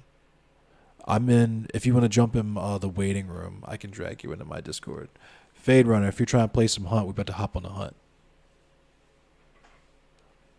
Yeah, Red Chord's music, especially Fused Together and Revolving Doors, that shit is landmark, but he's a fucking oinker now, and that shit's trash. Hey, what's up? Yep. What's poppin'? Yeah, it makes me so sad that Guy Kozowick is a Trumpist because the Red Chord is like one of my favorite. So fucking disgusting. That fam. Oh my god. Yeah, then I never got to see them live because I discovered them like basically after they became like inactive for the most part. Yeah. In the time that I've heard of them, they played one show. They played a show with like a few other people at the at the Palladium in Massachusetts where they're from. Like when not long after I had discovered them and I just couldn't put together the money and shit to go up there to see them. Damn. I was like living in Pennsylvania back then. Massachusetts is a bit of a haul from Pennsylvania. Yeah. And now I live in upstate New York, but it's still like a bit of a haul to get to say because I'm around Rochester. It's still like a fucking maybe like 5-hour drive to get to Western Mass from here. Yo, what up, Merrick? Damn, Merrick just raided me. Fuck yeah. We're about to play some Hunt Showdown. Poggies. Hell yeah. Hell yeah. Hello, Merrick Raiders. We were just having a conversation about brutal death metal, so you came in at a perfect moment. I was just going to say, shout out to Merrick. If you're not following Merrick DeVille, make sure you give her a follow, Pog. I've only listened, speaking of Defeated Sanity, I've only listened to their like more recent stuff. I need to go listen to their first couple of albums because I know I was reading about how originally Defeated Chapters Sanity was this disgusting, yeah. Defeated Sanity was this this father and son project. Like Lila Garuba, the only constant member of the band who drums and on their most recent album also played all the guitars. Well, yeah, because their dad was the dude and his dad was also the guitar player in the band. Yeah, Wolfgang Teska was the other guitarist. Was the guitarist originally.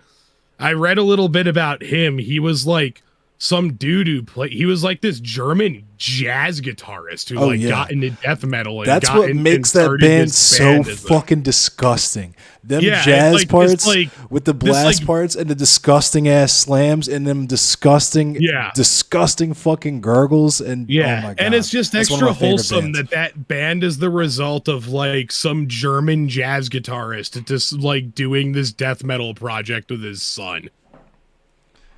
That's wholesome father-son shit right there. It was sad as fuck when he passed away. But he died. I didn't even know about that until really recently. Damn, I didn't know I got an update. I'm doing this update. It's 5 minutes. All right. Yep. No worries. Rip. I'm just gonna fire up the game now. I got the update done before I fired up Steam because before you hopped on, I was playing Project Zomboid on this role-playing server I play on with some people, and I've heard of Toast Nabasi, but I don't really fuck with Toast Nabasi like that. I fuck with Toast Nabasi. Hunt Showdown, so I was like, well, I'm going to be playing that tonight, so I'll let that download before I fire the stream up. Hell yeah! Oh, what are some other fucking matter of fact? I wanna put a track on while because there's a song that I know that the record label is not gonna notice if I play this song live. I'm not gonna get my VOD yeeted. So actually, let's bump a track because I've had this shit stuck on my head, and I want to share this with you all. This band, I'll throw it up on the screen too. This band is Pyemia. If you fuck with Dying Fetus, this is in the same vein as that. This band is from the Netherlands. The track is called Gorging on Mucus and Bile from their self-titled track. Is their first full-length record. This shit is just the groove parts. I don't know. There's just something different about this genre of music back in the 2000s and the 90s that is just like bands try to capture now, I feel like, but never really do. But I'll show you. They newcomers. Yeah, we'll see this. I'll pump this for y'all real quick. Let's get it. I've noticed within tech death, so many of the modern bands incorporate all sorts of like prog metal stuff, which is like cool in its own right, but it's left like a bit of a deficit of like the extremely brutal technical death metal, like Necrophages or Defeat Insanity or whatnot. Like I fucking love Between the Buried and Me and shit. But, this part's hard.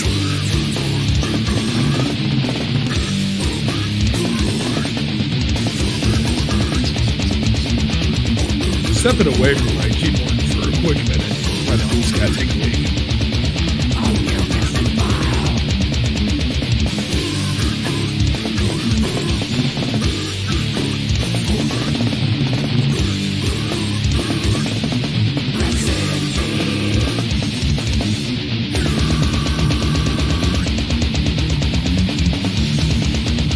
Alright, I'm sorry. I'm gonna do this. I got to, because there's a much better song I can show you all. Hold on. Alright.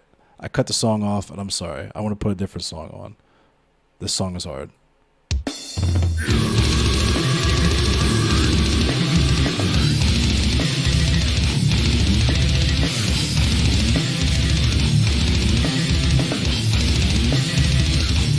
Disgusting.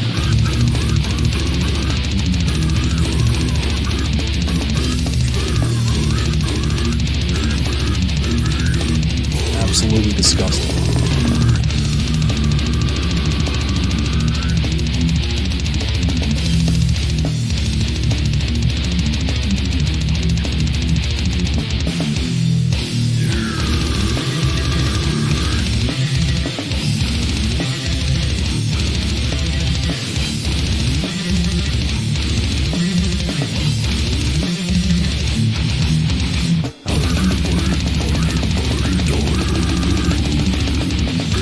I'm gonna see if I can find my band and show you guys.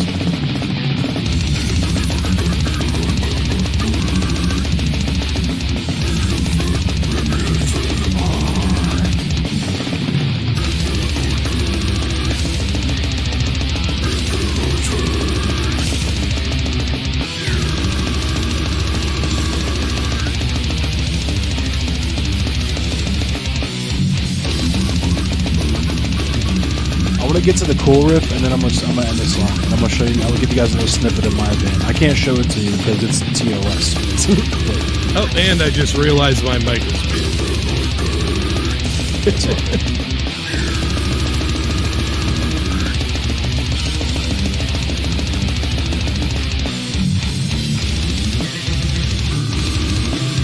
Okay, sorry. I'm stepping away again real fast to grab a beer. All good. All good.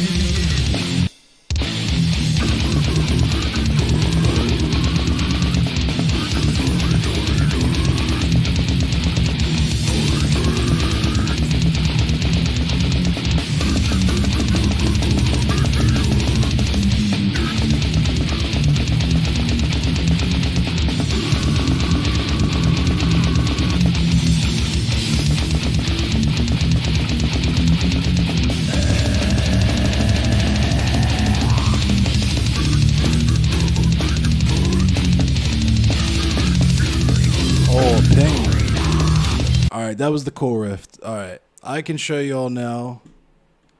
This is the band that I played in, that I play in now. I play drums in this band. I'm not very good at drums, but here it is.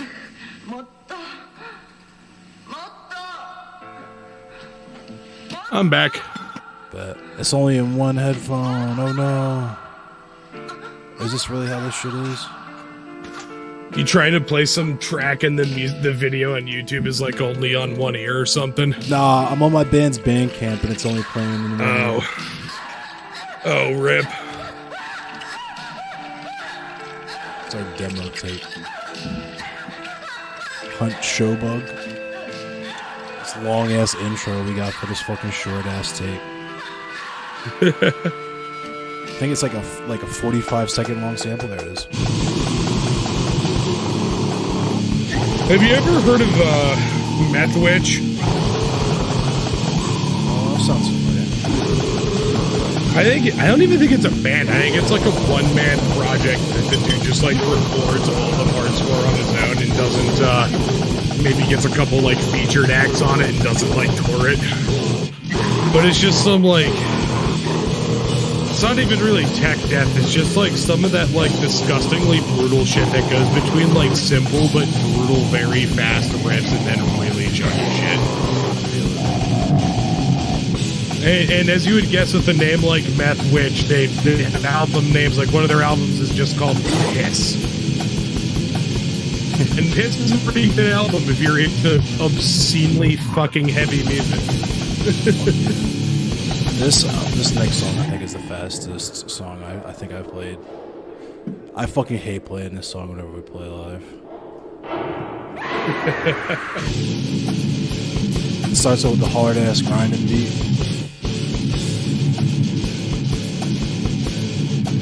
I gotta open up your stream so that I can hear this myself.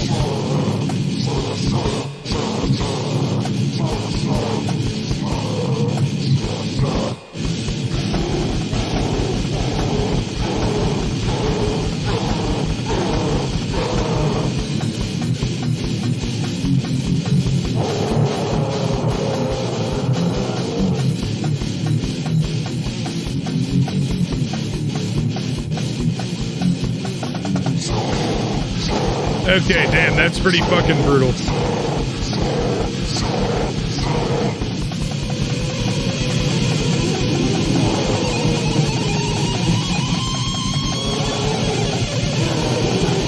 Oh, now I gotta close the stream again because I just realized I'm gonna hear my own voice.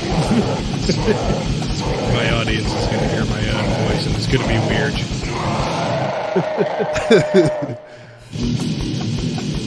We do regurgitate cover. Awesome. Oh, have you ever heard of Entheos? Was that? Have you ever heard of Entheos? No. Holy shit! 20 minutes for this fucking update. Jesus Christ. Whack. Might run around and do one of like those quick play missions where you can, where it's basically just like a battle royale game and you get to keep the guy you spawned with if you live. Yeah, this sucks. All right, so I gotta figure out what I'm gonna do for 20 minutes while this fucking update. We can yap about death metal bands. Fuck yeah! I'm gonna grab a drink really quick. I'll be right back. Sure thing. Hello, Endless's chat. Endless has left me alone with you, and that was a bad idea because now I'm going to corrupt you into the ways of Swarka-Guabanism.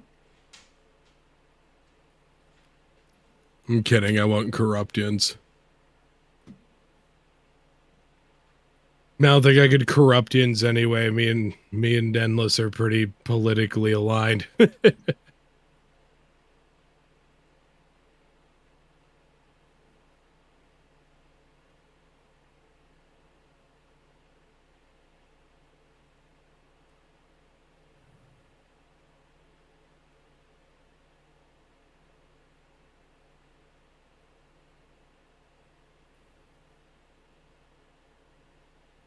But yeah, I think I am going to hop into one of those Hunt Showdown quick play games, see if I can get a free hero.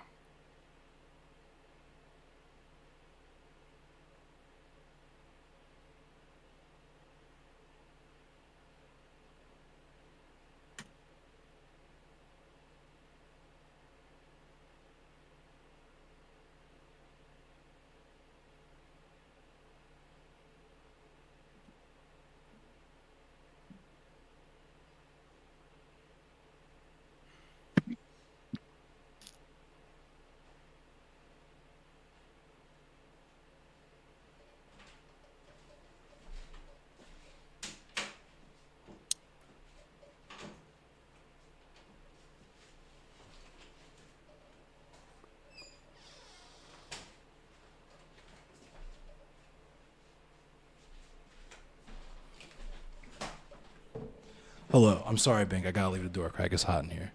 You saw me sweating. I'm gonna melt in here if I don't have AC. Even if I do, like, I have an AC thing in my room, and even when I have the thing on, when I am like doing my sim racing stuff, I get so goddamn sweaty. Oh, I can't even imagine the heat because my PC is like on my desk too. I have to figure out how to get it down on the floor. Oh, brutal.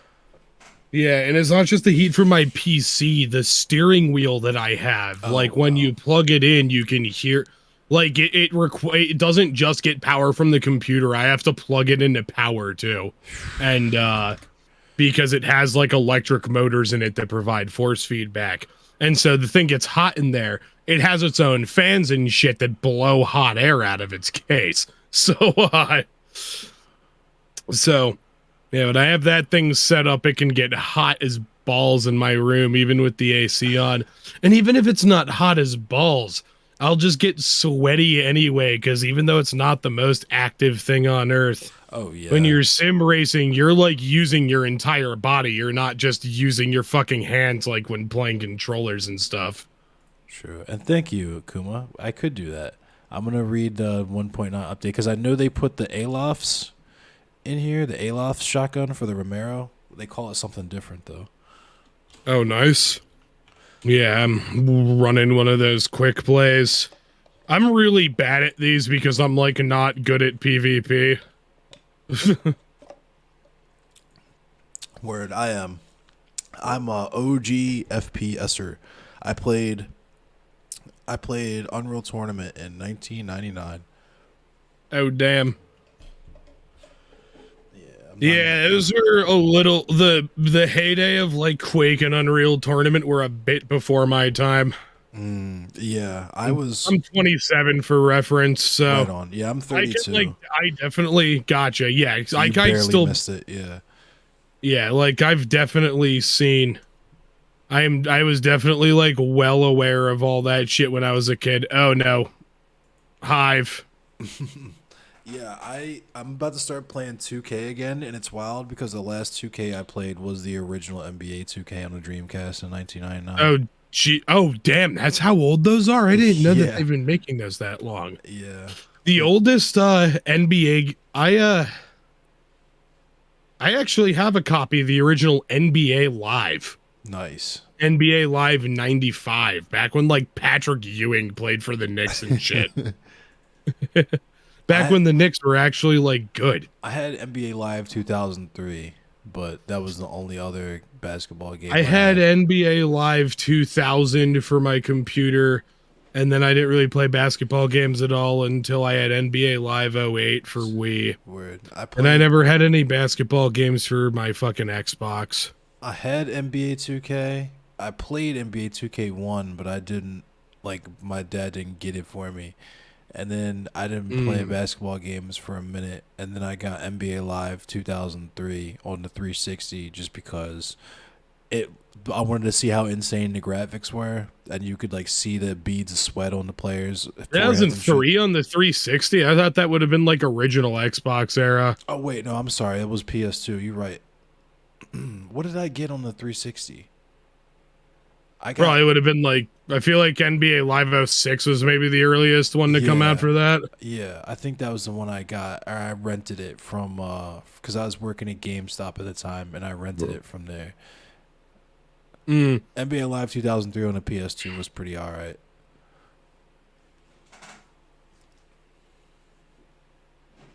You played Quake 3 at a game rental place? Was the first like internet cafe thing you ever saw? Yeah, I would if I could.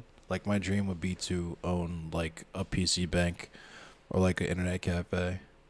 There was a really awesome place in Pittsburgh that I hope still exists called The Point that was it was a barcade. Well, it wasn't even really a barcade. It wasn't even really a bar. It was this arcade that this like super nerdy dude that sort of reminded me of Patton Oswalt owned.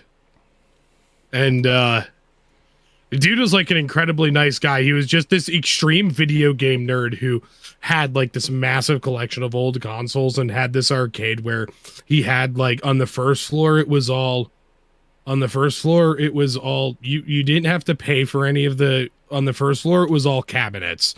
You didn't have to like pay like pump quarters into them.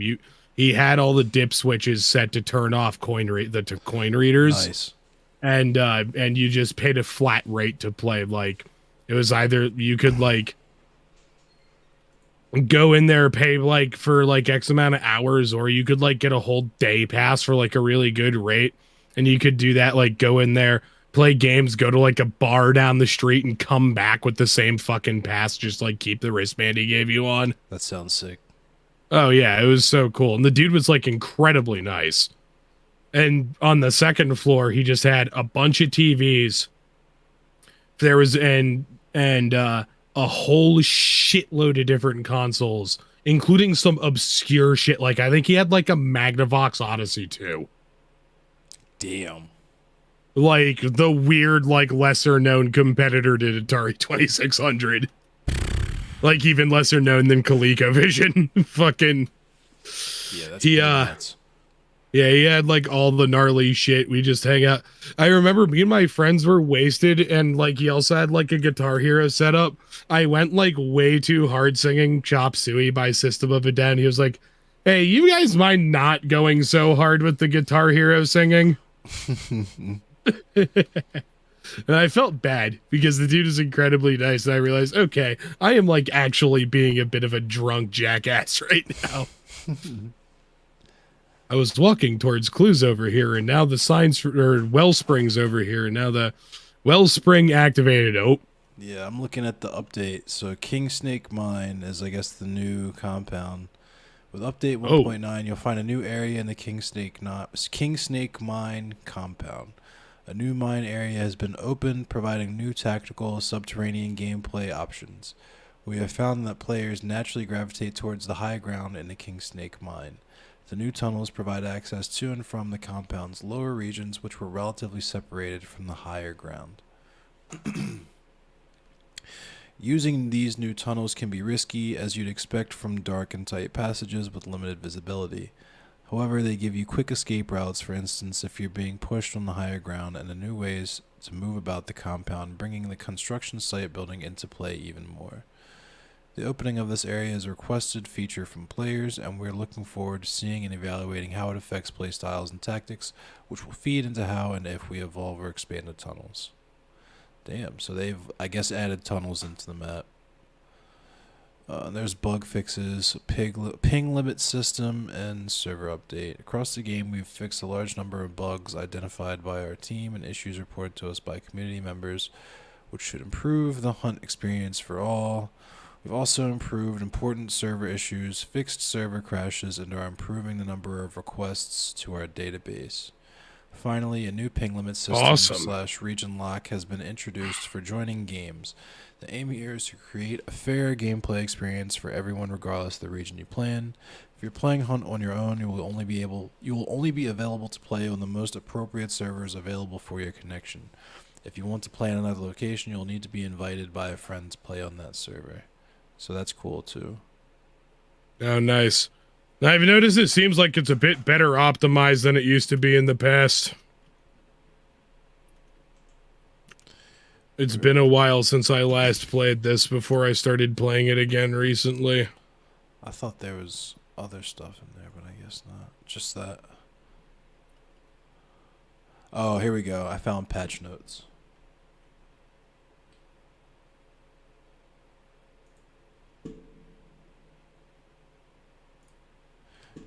Year I'm waiting. Dope. There's the wellspring. Ha ha ha. You just hopped in here. That's Fade. Oh, nice. Yeah, I have this shit locked intentionally. You can't come in here unless I drag you in here, because motherfuckers will come in here and, you know what I mean? I already got people with slurs I've never even heard of before. Slurs I gotta Google. Fucking hate reading. New slurs unlocked. New slurs just dropped.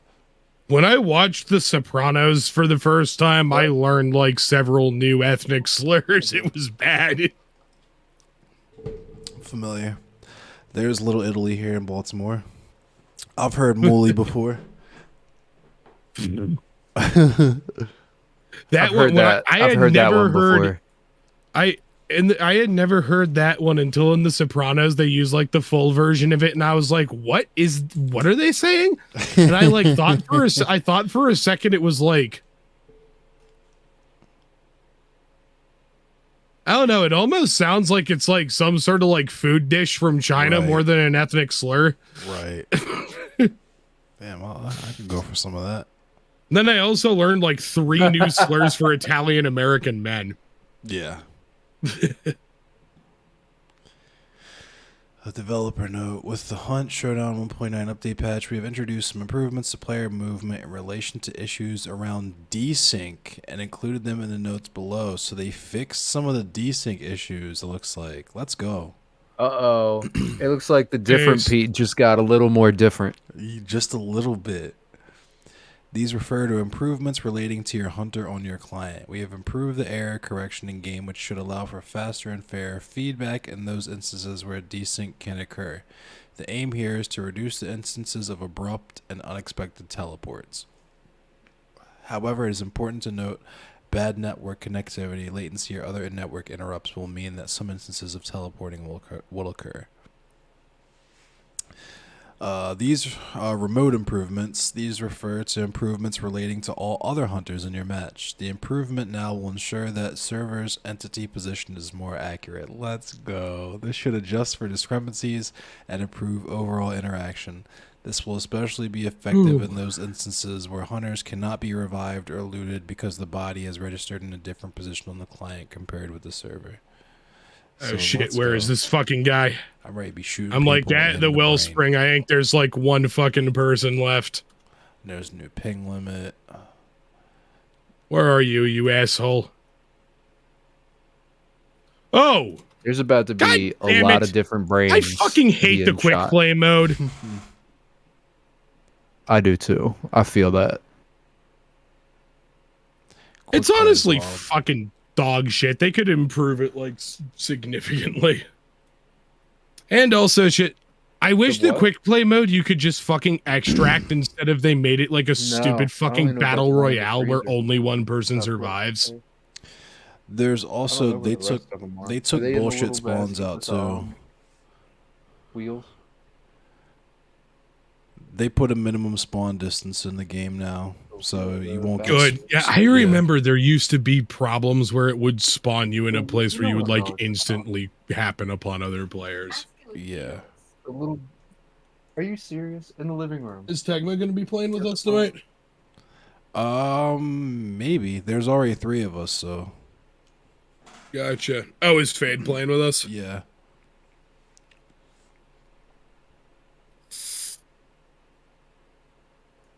I'm still learning how to play on mouse and keys, so, you know, just be forewarned. I've had this game for a really fucking long time. I just take long periods of time off playing it. I've addicted to this game. I forget, did you get this before it, like, when it was still in early access rather than a full release? Nah, I've got this game. Okay. Like, I've only had this game like a year or two, honestly. Okay. Yeah, I've had this game. I got this game while it was early access.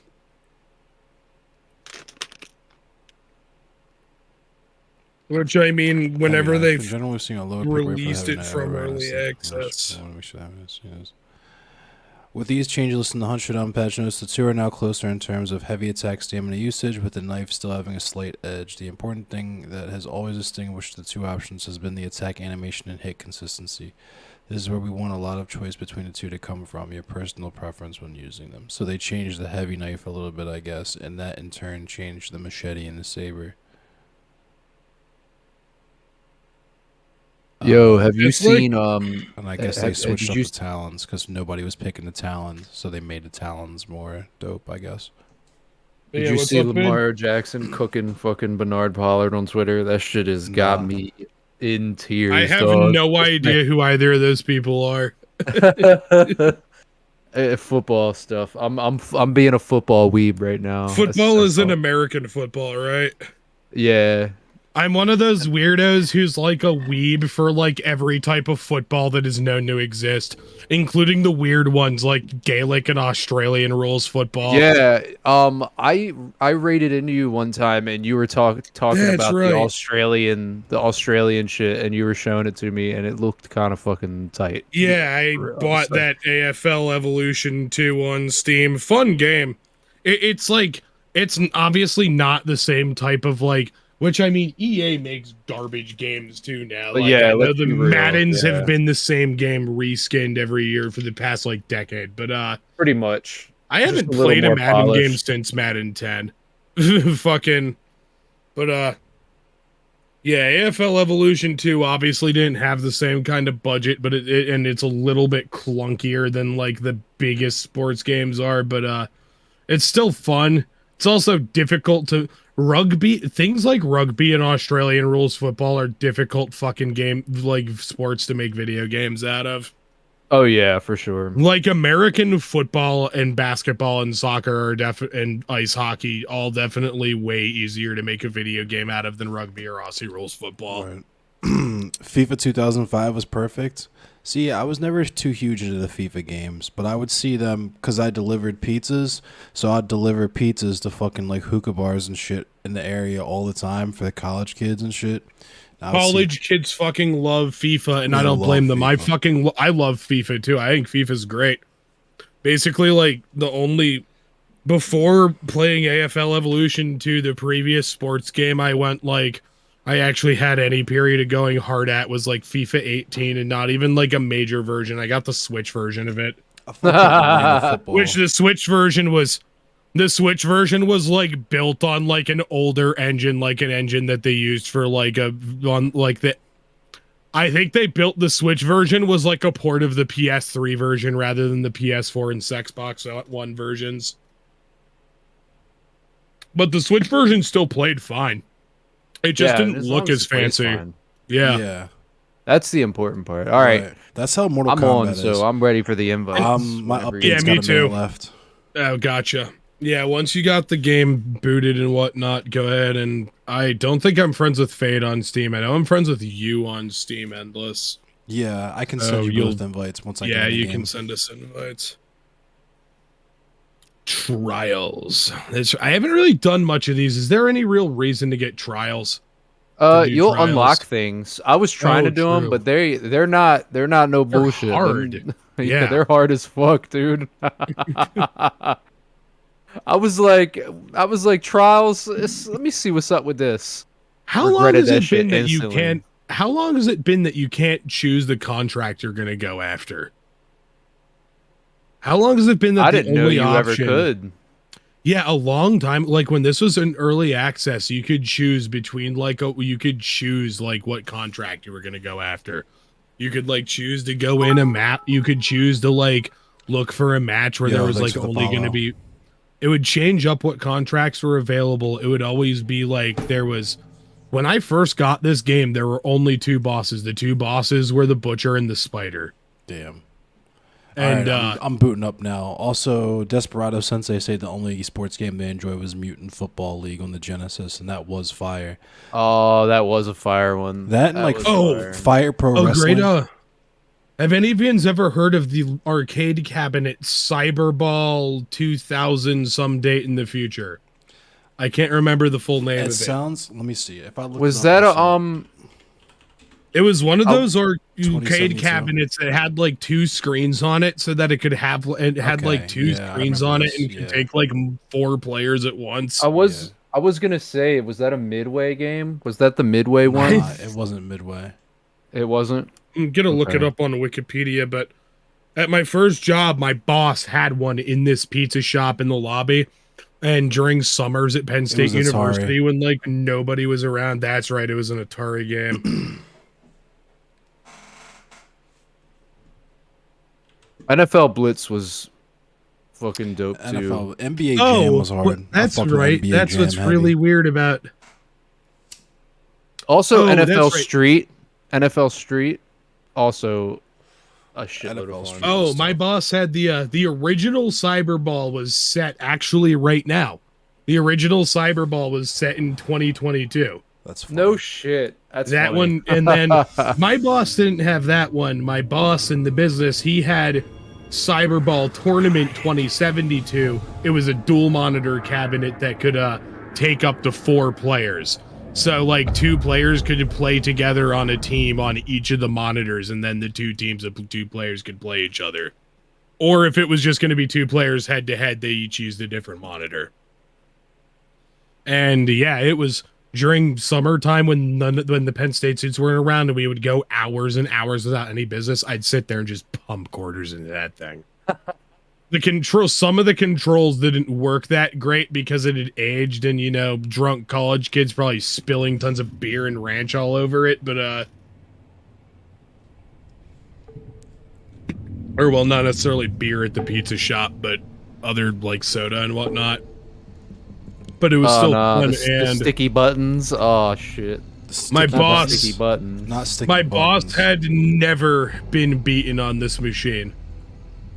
He was the last time he had been beaten at Cyberball, at Tournament Cyberball, was on a cabinet that was at a arcade in town that had been dead for like at least 15 years at the time that I worked there.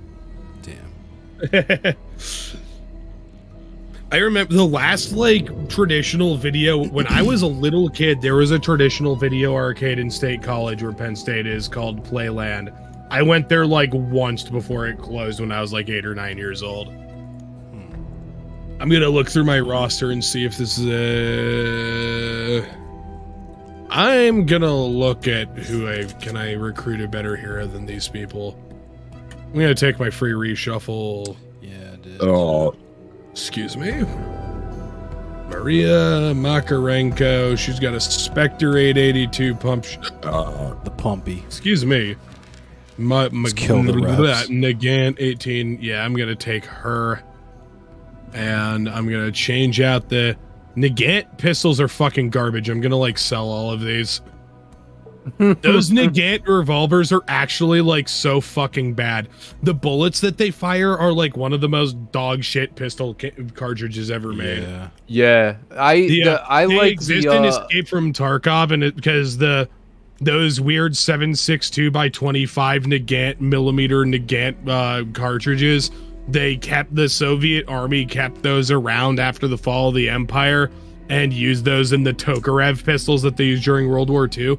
Those you have those pistols in Escape from Tarkov, and thus the ammo that they fire, and it's like the worst pistol ammo in Escape from Tarkov. I like the poison rounds that you can put. Yeah, in. and the silenced Oh, ones. true. Yeah, and silenced ones are nice too.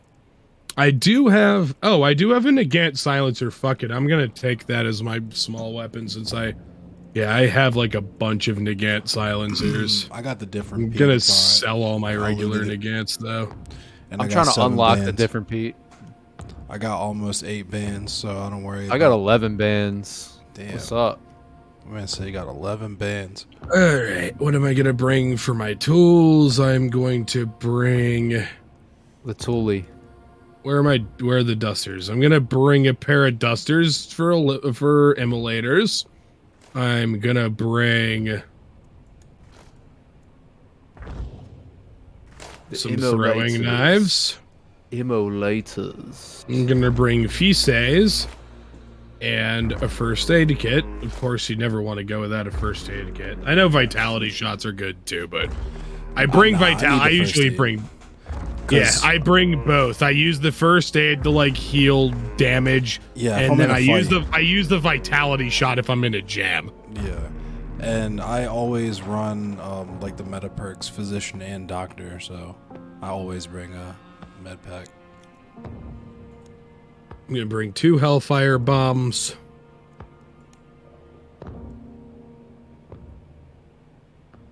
A weak vitality shot and a normal vitality shot.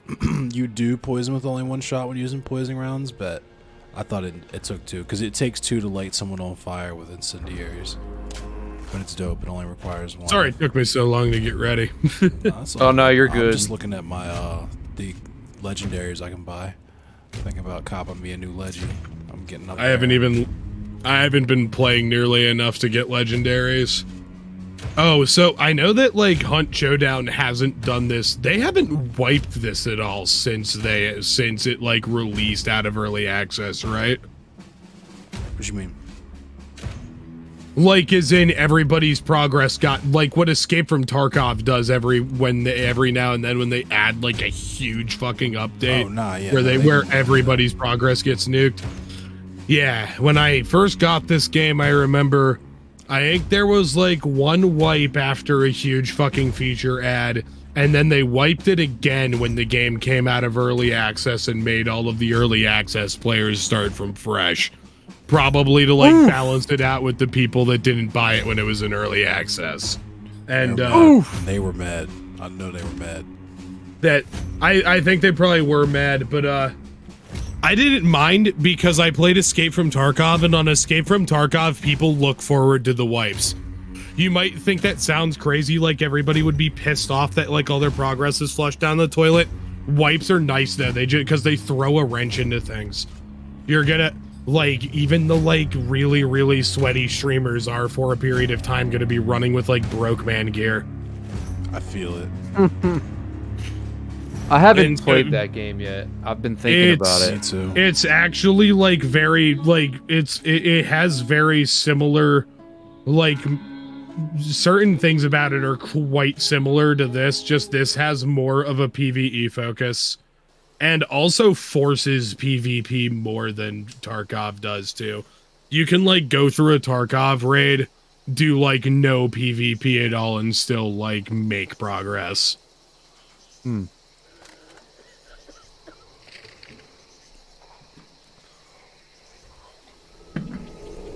Smoking a Hippy Dippy First pack clue. tonight. Oh, it's gone off the Hippy Dippy pack.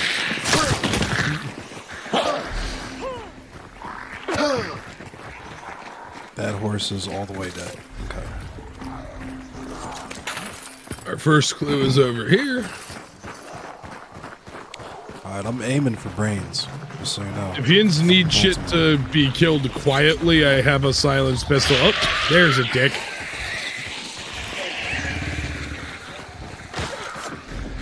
There we go. I got the dum-dum round, so if I pop somebody with this Pete, They're gonna be leaking. Oh, they're gonna nice. be leaking. They're gonna be dripping juice. Get juicy. I was always wondering why why an archaic term for expanding bullets was dum-dum rounds. Found out it's actually named after like the arsenal in India where they like a British like army, like a British arsenal in India that made shit for like the Royal Armed Forces that like figured out the concept. For some reason, I always thought it was related to Dum Dum Lollipops somehow. That would make sense, but yeah, it was Dum Dum Lollipops might have got their name from the bullet. I'll have to do some research into that. Come to Now think I'm of it, interested. like, yeah. I want one. I want a root beer one. Or a blue raspberry. Do they sell Clay's candies down in Maryland? Nah. Spelled like Claeys. I actually have no idea where my folks and grandfather buy these candies, but I got the clue.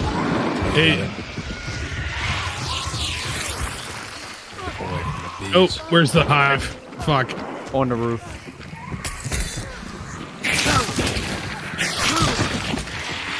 And now I'm being chased by the big kahuna. Oh no, the meathead, the meaty boy. He's got hella meat on him. They both got mad meat on him.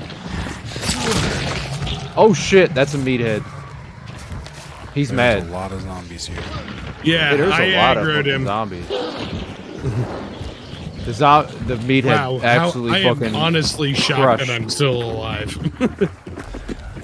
That meathead crushed that zombie that was chasing you. That was such a wild thing to see. Oh, nice. Puppies. Oh, hellhounds, let's stay the fuck away from those. I hate those things. I really hate those things.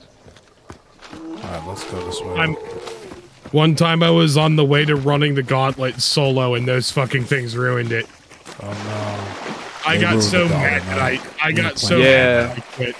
I was mounting a clutch, and to save the team, and in the middle of the gunfight, I got chased by hellhounds away from the person I downed, and then that person got rezzed, and then it turned into a 2v1. It was a mess. There were like no other players. I was only running the gauntlet because like every other player had like died or extracted with bounty, so I like took, and somehow there was bounty left over, so I just took what was the bounties. There more puppies. Yeah, I can murder them though. It's all good. I'm gonna help you murder the pups. Yeah, I'll help you murder the pups too. Those things, taking those things on alone can be shitty. Oh, you shot it. Oh dear. Yeah, I know. I made the noise. Absolutely punish that pup. Gave him the old yeller.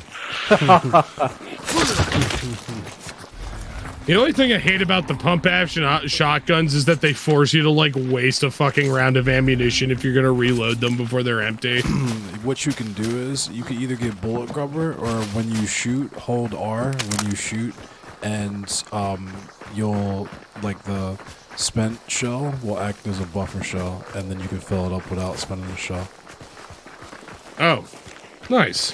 Yeah. The secret tech. It's tech. It's tech. You ain't even know. They haven't like incorporated weapon jamming into this, have they?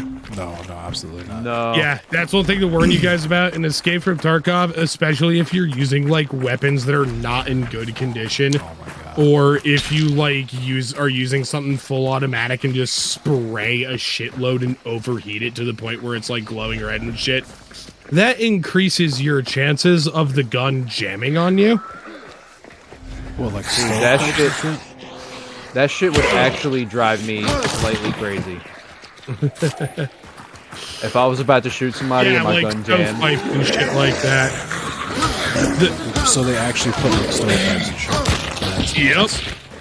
Yeah. Escape from Tarkov has gun malfunctions. That's so nice. I mean, that's tight if you want I guess. It's easy to... The default control schemes aren't quite as easy to like make those to deal with as you can easily fuck with them to just like bind like one function to press H and one function to release H. It's like you bind your H key to fucking clear malfunction, and then press H to clear malfunction, bind release H to bind release H or something like that to inspect weapon. Huh. And you will and it will like really quickly, and it's like the way to like quickly like clear your malfunction and then make sure that the gun's like okay. Such advanced tech. Yeah, that's why Escape from Tarkov's never going to get ported to consoles, because if they ported it to console, I know that consoles support, like, mouse and keyboard control now. Like, you can hook up mouse and keyboards to a Xbox or a PlayStation. But I don't know why. I like calling Xbox Sexbox. I think it's funny, because I'm like a 15-year-old at heart, even though I'm 27. But we all are. We all are. It's all good. I was also going to say the secret tech is with like a Nagant, a loose Nagant, or anything like that, where you would normally sacrifice a round to do a mid-magazine reload. If you shoot and immediately hold R right after you shoot, then it'll eject the spent bullet instead. Nice. I'm burning. Oh, we have the butcher here. Oh, the butcher's immune to fire, isn't he? Or is he immune to poison? He's immune to fire. That's right. Oh, that's right. I have a shotgun though, and I know that shotguns are the thing that they like recommend to kill him. Big butchy boy. I'm about to hit him with this big ass hammer. That's what I'm about to do. I'm gonna flank around him. Oh, there he is. Oh, nice. Oh. No. Oh, thank you for banishing the butcher and. Oh, put you. Oh, well, nice. Oh, that's a zombie. There's a zombie up the steps. Watch out. Oh, okay. Hit him in the head.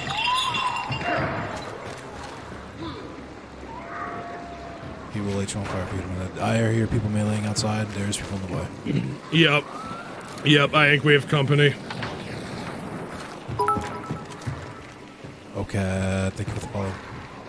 We got a lot of hives around us. Yeah. So who's the 1 dot and who's the 3 dots? I know I'm 2 dots. I'm the 3 dot. I'm 1 Gotcha. dot. And this is 1 dot. Fades 3 dots. Cool. Cold Fridge, what's up? How you been, okay? I hope you're doing alright.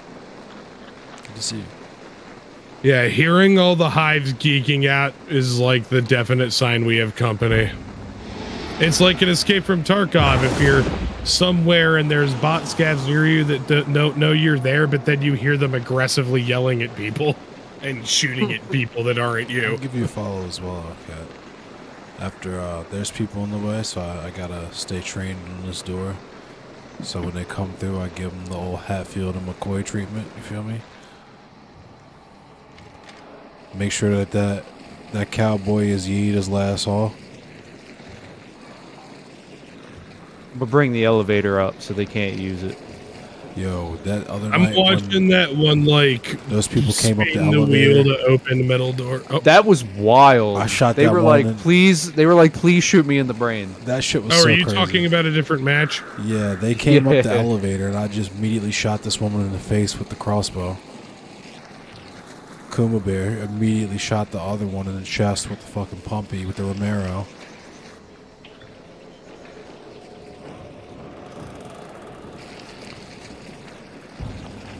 Fire went out down here. Ooh, they're close to here.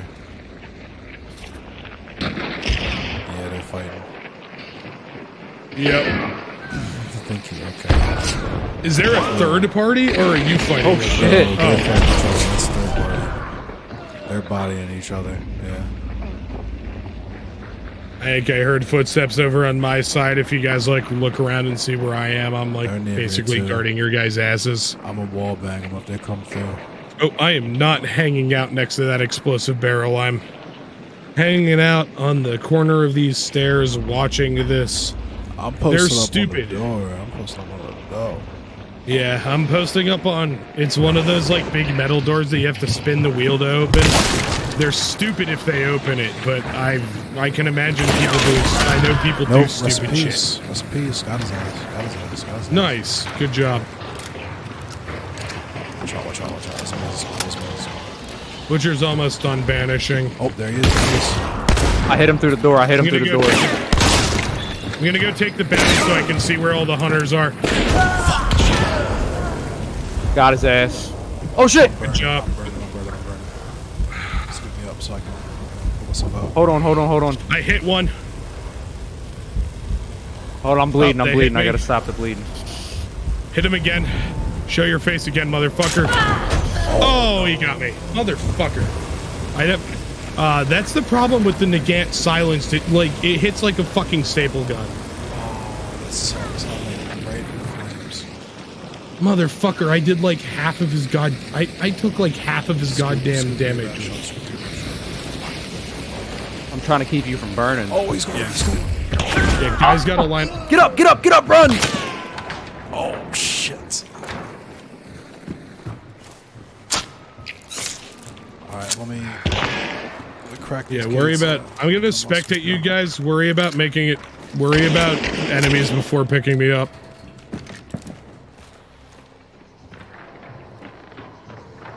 Yeah, I just didn't want you to burn peek your out. little brain, peek your little brain, peek your Endless. little brain. Peek your little brain, peek your little brain. I'm gonna shoot you. What?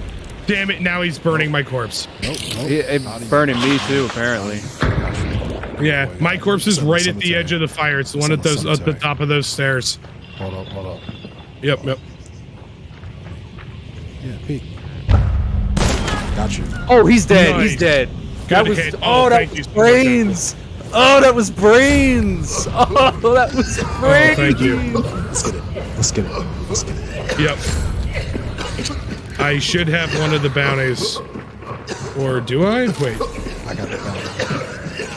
I think I heard somebody doing something.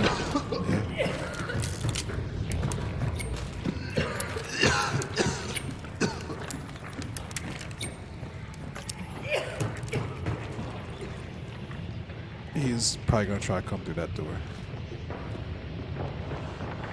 Yep, he just closed it. Oh, I hit him. How did I not job. kill him? If you wall banged him, No, I saw him straight up through this little hole right here. He's probably throwing something in there. Yeah. Oh, yeah, he's gonna try to burn it. open the door so I can shoot you in your brain. Yeah, there you go. There you go. Come through the door, dickhead. Oh! I gotta heal. Got me with a Man, frag they're throwing grenade. a lot of Oh, shit. Yep, gotta stop bleeding. Oh shit, they're inside. That's me coming downstairs. I shot one in the face. Good job. Oh, they're back That's up. me coming. Come on. All right, hold on. I'm gonna heal up.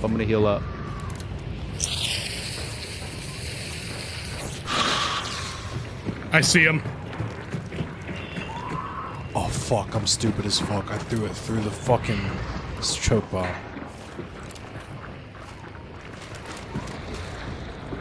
Come on then. You bet.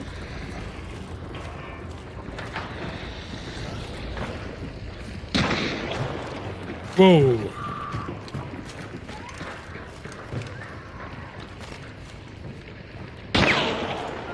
This man's gonna try to shoot me through the door. Come on now. You don't shoot me. He tried to shoot me through a window, and I opened a window to try to shock him. If you're carrying a bounty, don't forget to use dark sight to try to track his location. Oh yeah, he's off to the right. Yep, there. I see him. Let me shoot him in his face real quick. Hold on. Oh fuck.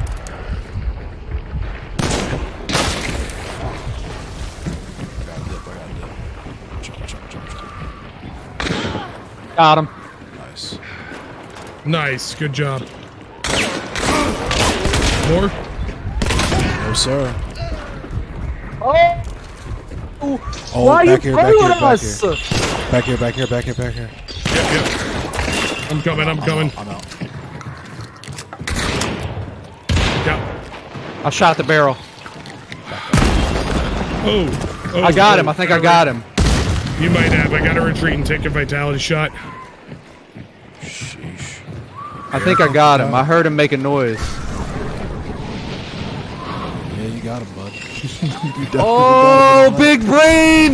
Big galaxy brain! Oh! All right, we got the last two bounties. You guys want to try to get the fuck out of here?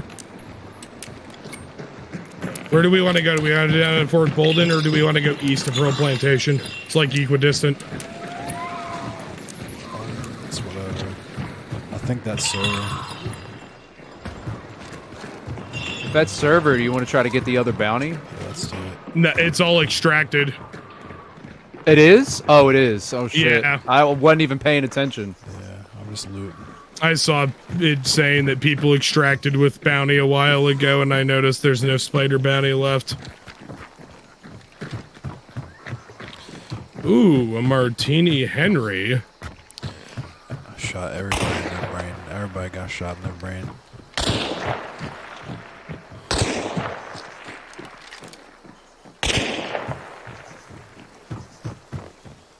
Where's the body? There it is. I'm trying to get the body.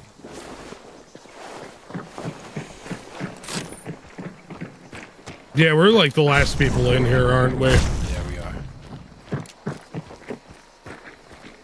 Here, you want to loot this guy, Beer Bash? Yeah.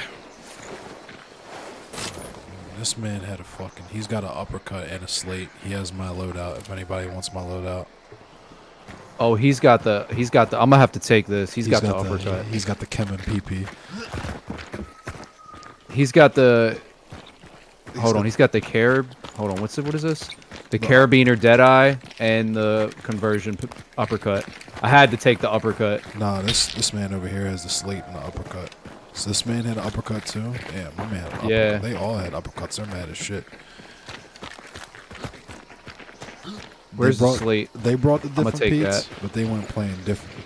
I played They different. weren't. I'm taking that conversion uppercut. We all got the different Pete. Thank you for bringing us all these different Petes. They brought us all the different Petes. Number 1, Ron Martin. No, you're stupid. Number 2, shut up.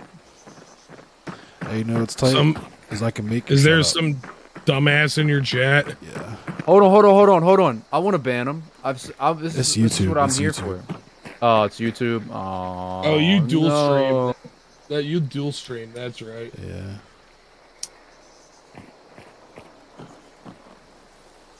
Damn, we got a long way to go for the fucking. Is that why I can't subscribe to you on Twitch? Yeah. I terminated my affiliate contract. Gotcha.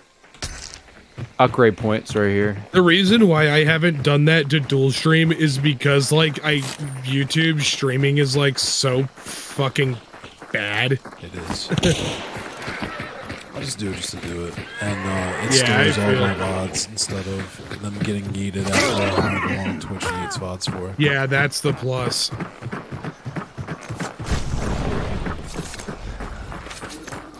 Never popped the ball, but it's cool. Oh, we got puppies. Let's just ignore them. We got a I bop don't think ahead they of us. noticed us. I was playing that encounter. All their puppies. Oh, more puppies.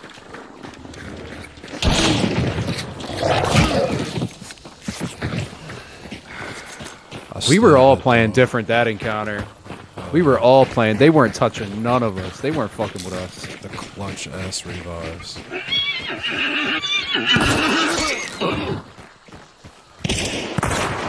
How did I miss that? Pop that horse. Fuck 'em. I just like using the Pete that's different. You practice with it because when you shoot him in the brain, that's it. Right. What's the Pete? The uppercut? The pistol Pete. Yeah. It's I don't know. I call all pistols Pete's, like the pistol Pete. Oh. But this Pete is different. Yeah, because it fires a fucking rifle cartridge. Yeah, the Caldwell conversion uppercut is fucking nonsense. It's so stupid. It's probably based on like fucking 45 long Colt because that was like one of those things that was made to be like a really powerful revolver cartridge that was so powerful they started like making carbines for it. Yeah, I'm pretty sure that's actually what it is actually. Because all these guns are based on something that exists in real life. I'm pretty Yeah. Yeah, like the Winfield 1873s are supposed to be Winchester 1873s. They make it pretty obvious.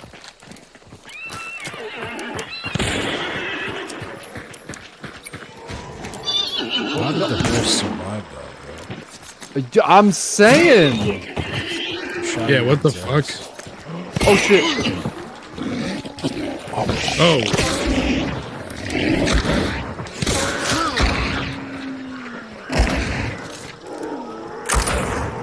I really hate those bastards.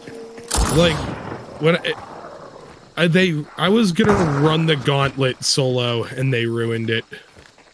And when that happened, I was like so mad that I just like rage quit Hunt Showdown and played something else. I would too. Because not only did they ruin it, but permadeath. Right. Yeah, Character's like gone. Oh yeah, and also it was a character that had like level that I had already like survived a fucking raid with and had levels. Yeah. Like the character would have had some serious gains. This character, we're ready to get dummy levels off these characters because I was playing like the real Cameron PB this game. Kevin Peepy. I'm constantly using like new like hunters because I die so frequently playing this. I'm like, I might be better at surviving Escape from Tarkov raids than I am at playing this. But I've also played a lot more Escape from Tarkov. Well, you survived this game, so already off to a good start.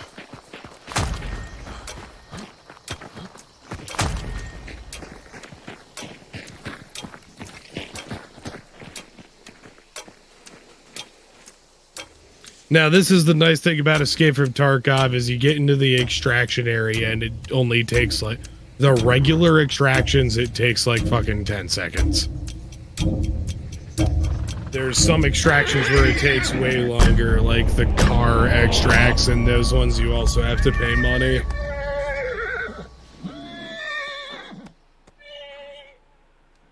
Word. Yeah, because of that 30 seconds, we've definitely had some scraps at the extraction.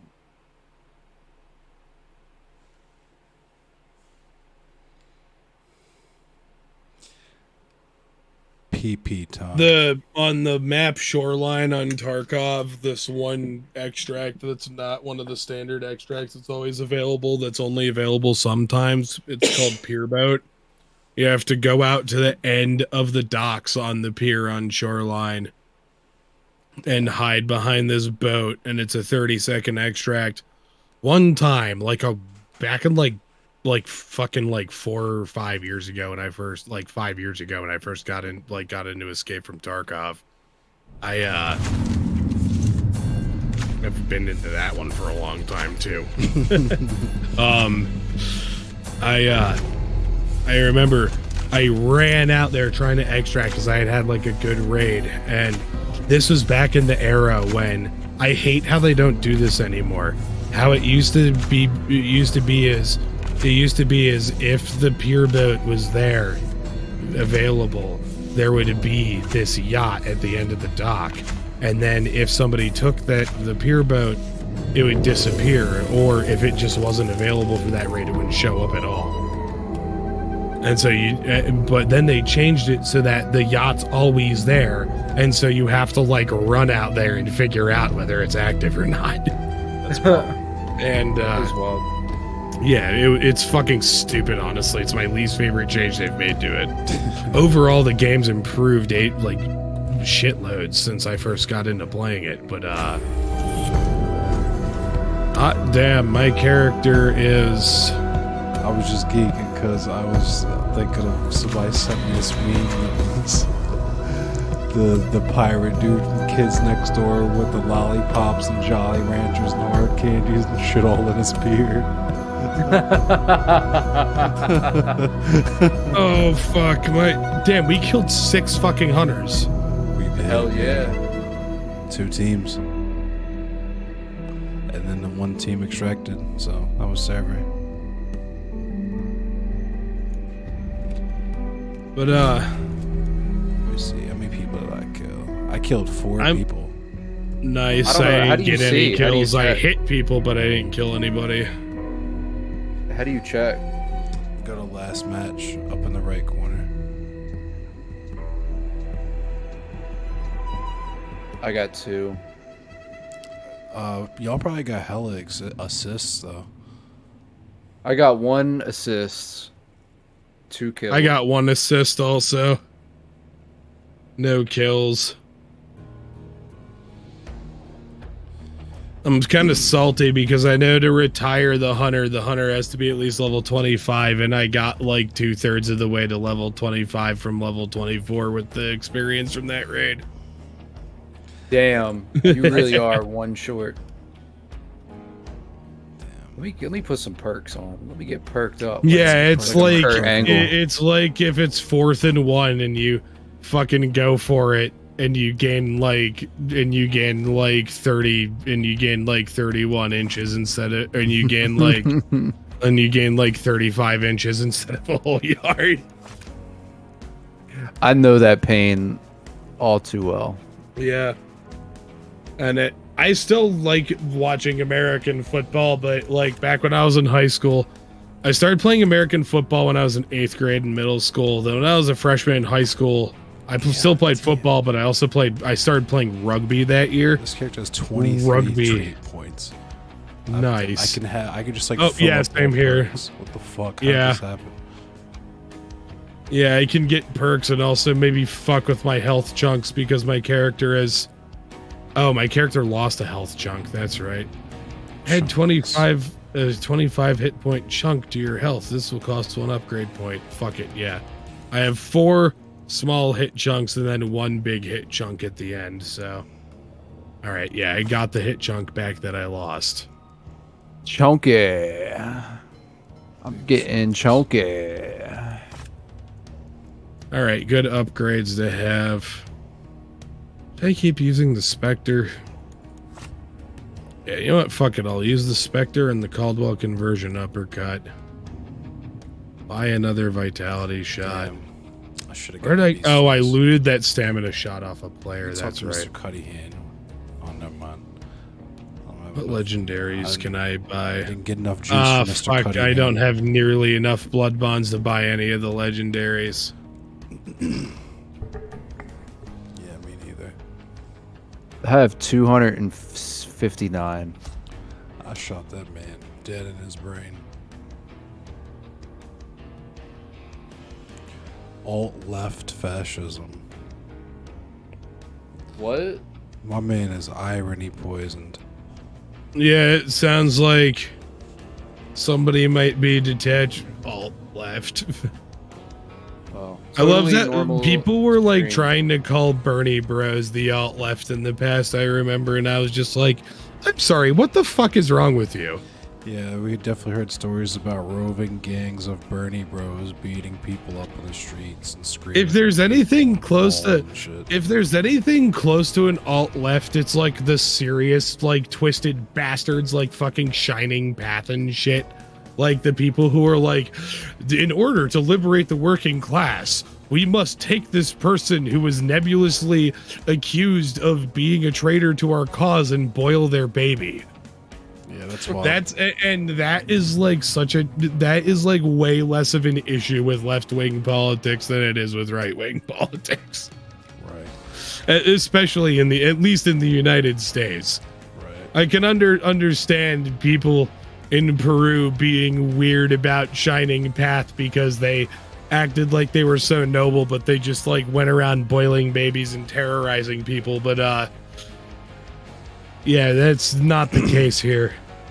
You picking your perks? Yeah. I forget. Yeah. Is there a fucking? Oh yeah, that's right. Quartermaster's based because a medium slot weapon in addition to a large slot weapon, so then I can either dual wield pistols or carry like. I'm gonna take that. Oh, I'm gonna take fucking bullet grubber for sure. That leaves me with 10 perk points left. I'm gonna get quartermaster and I'm gonna carry 4 Pete's. 4 Pete's. Quick, get him! He's reloading his Pete's. What you mean? I got 2 more Pete's.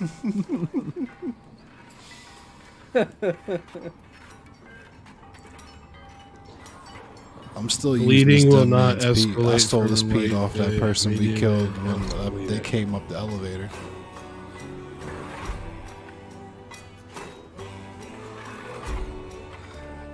They came up the elevator, shot him in the face with the crossbow, saw they had the Pete. I said, thank you for bringing me this Pete, and now I play different. Now I simply just play different.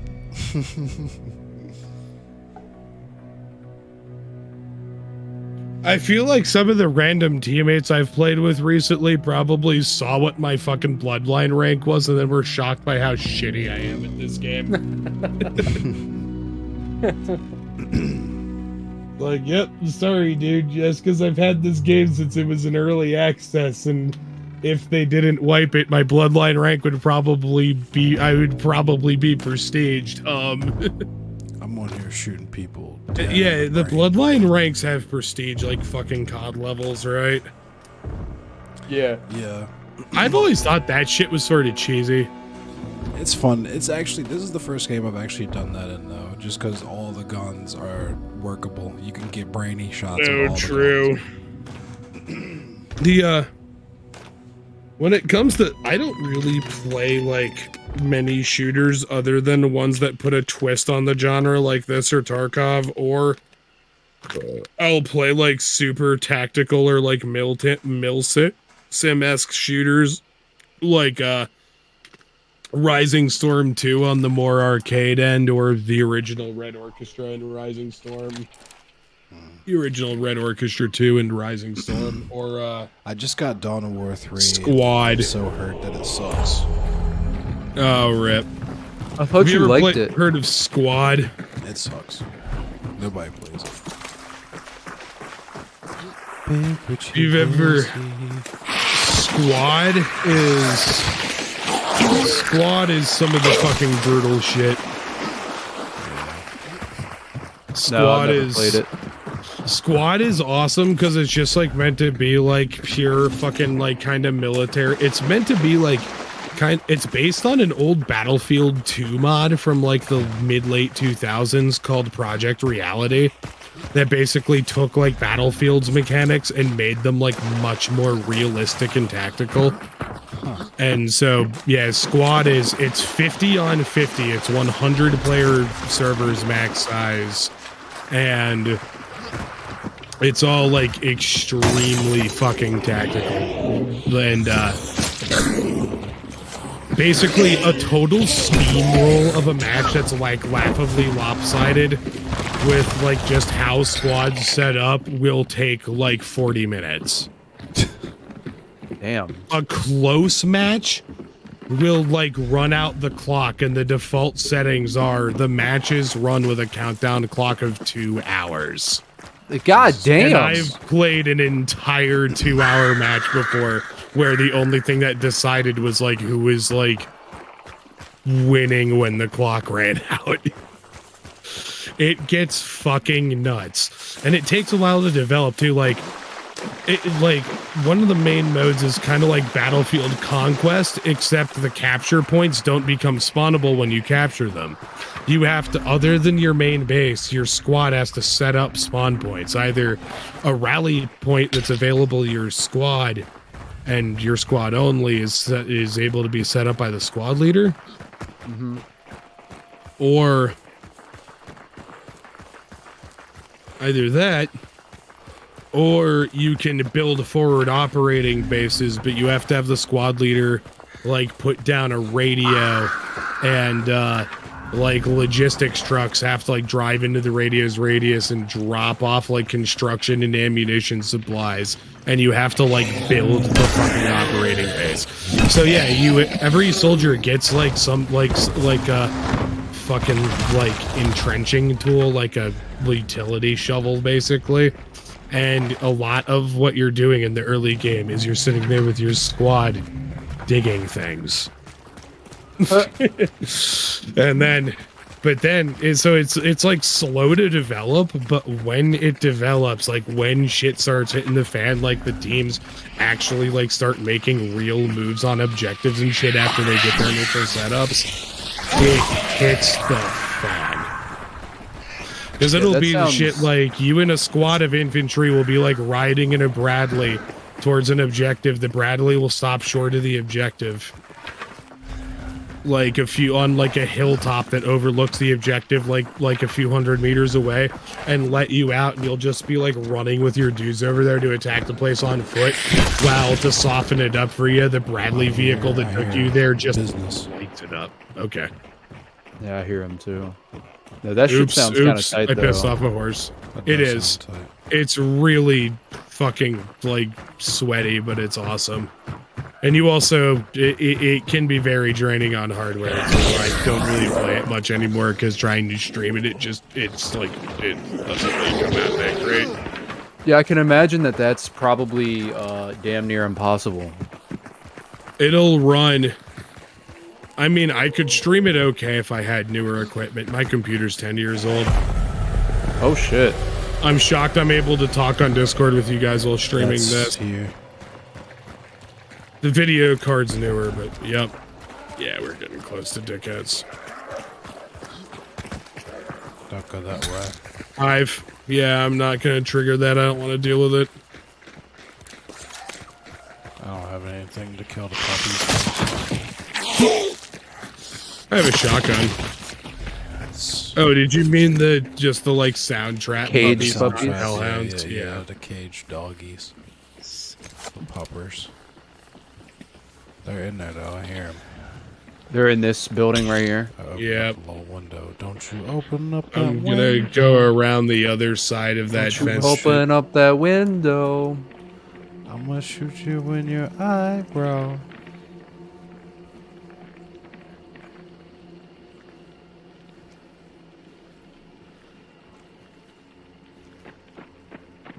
I hear him in there. Ooh, I hear them in there. Me They're in too. there. I'm looking at a different angle. They're in there doing all this walking. Yeah. It's a lot of walking.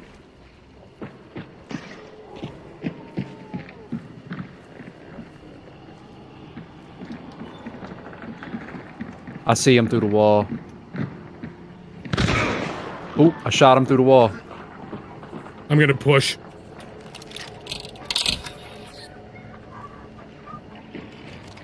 Oh, I must have heard him real bad. I hear him shooting up in there. Shit. Oh! One of them just shot me through the wall. Fuck. Oh, he's down. Yeah, ain't they, buddy? He's on his man. He's on his man. Got him. Good job. I'm looking for more. Oh, they got the spider banishing in here. Yeah. I'm using the first aid kit over in the corner. Scoop me. I'll pick you up. I'll pick you up. I'm gonna scoop you. I'm scooping you. Just a soul.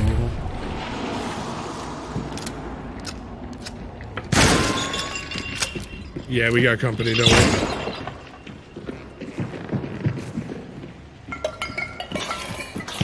Where's he yeah, at? we got one upstairs. He's upstairs.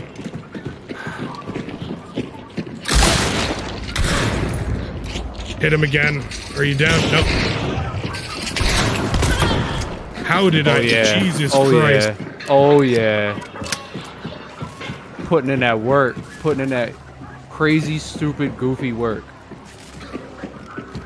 There might be more. Fuck. Here. I hear chickens out there going absolutely fucking bonkers. I just put the trap back over there. Yeah, there's people out there.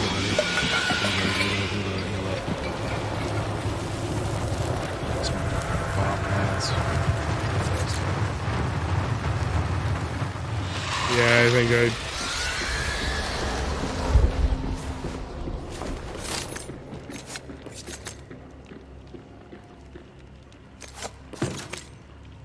I wish I had the slurpant so I could slurp that bounty. I'm about to get it. Y'all can take the bounties because I'm Yeah, up here just. I got the bomb. somebody's shooting his shit outside. All right, I got a bounty too. Are you gonna try to abscond from here? Or are we holding up? Let me see what I got. We got people to the west of us and people to the south of us. People to the north of us, people south of us. We're sandwiched. We gotta chill here, basically. Yep. Where we go, we're gonna get third partied. So I should have waited till after I used Darksight to loot the fucking bodies. Oh no, they're mad as shit. We came up in here and clapped them. Right.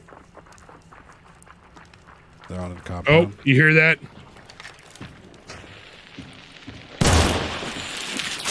Oh shit, that shit landed on.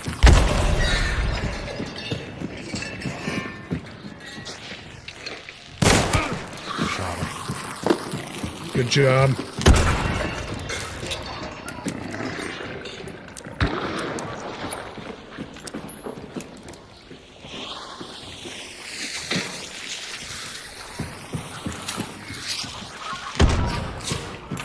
I'm gonna just steady throwing shit. Oh shit. He's down there leaking. I got his ass. Yep.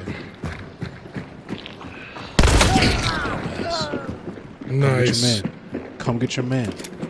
Come get your man. I see you. I hit him. I He's gotta hurt. heal. I gotta heal.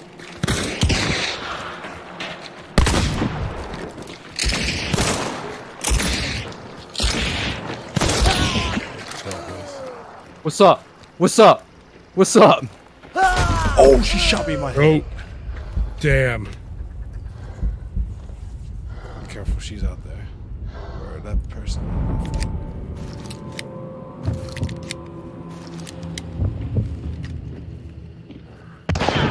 Oh, what?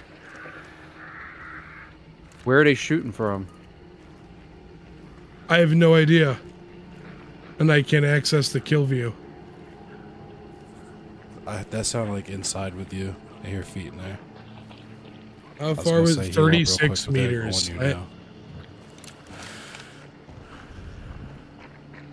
Big Richie.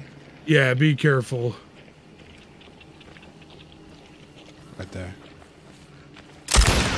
Yep, I think that's her. She shot me like through the window or some shit. 3 times! Shoot her. Yeah, that's probably... Shotguns don't really work that well from any distance beyond like 10 meters. Scoot me real quick right there. There she is.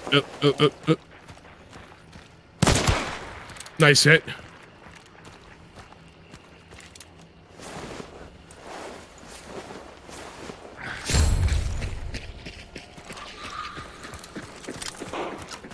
I thought he was gonna flashbang us.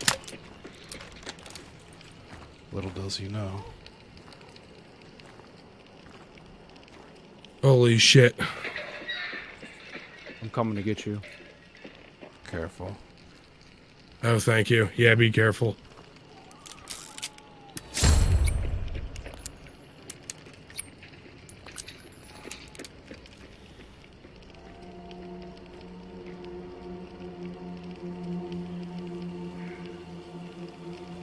I think I heard a door. He's probably trying to pick his mans up.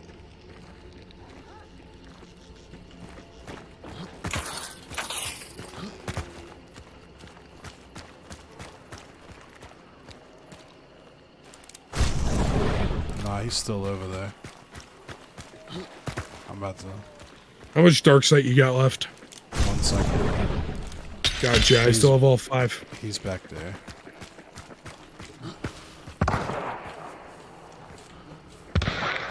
Oh, fuck. Motherfucker almost I see got him in me the woods. again. I just hit him. They're in the woods still. I'm gonna push up.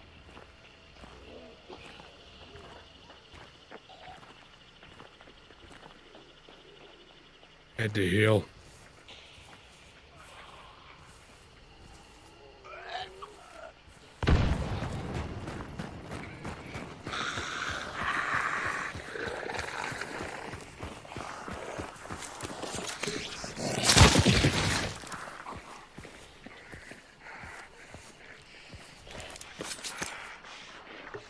Let's find the prick. They were in the trees. I hit them. Right there. They're running. Right there. There's more back There's there. puppies over there. Oh, she shot me. Yep. Oh, I'm down. Over there. I shot him.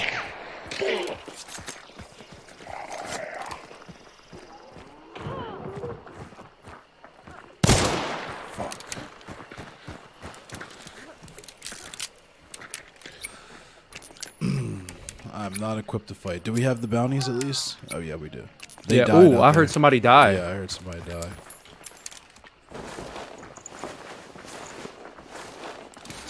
Maybe a zombie hit him or something.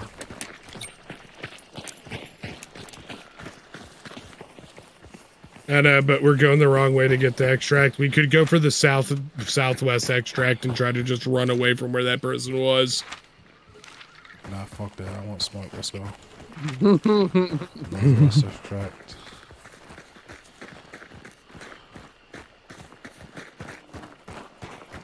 Do any of us have any rifles, or do we like all have a No, shotgun? we're all Couple shotted guns. up. I mean, We got the uppercut. That's kind of like a rifle. Oh yeah, the dogs got him. There's dogs over there, yo. You see the dogs got him. Oh.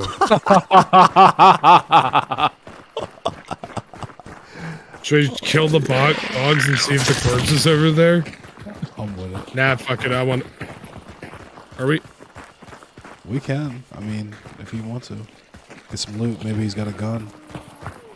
Hey, well, I know he's got that Deadeye. That's I think it's the Carabiner Deadeye. Oh damn, he pieced you with that. Yeah, I'm not pressing that.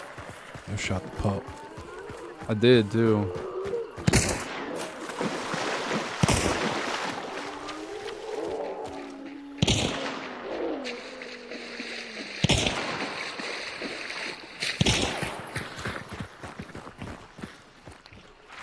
I shot all the pups. All the pups are down. Who's 1 dot again? Me. Sweet.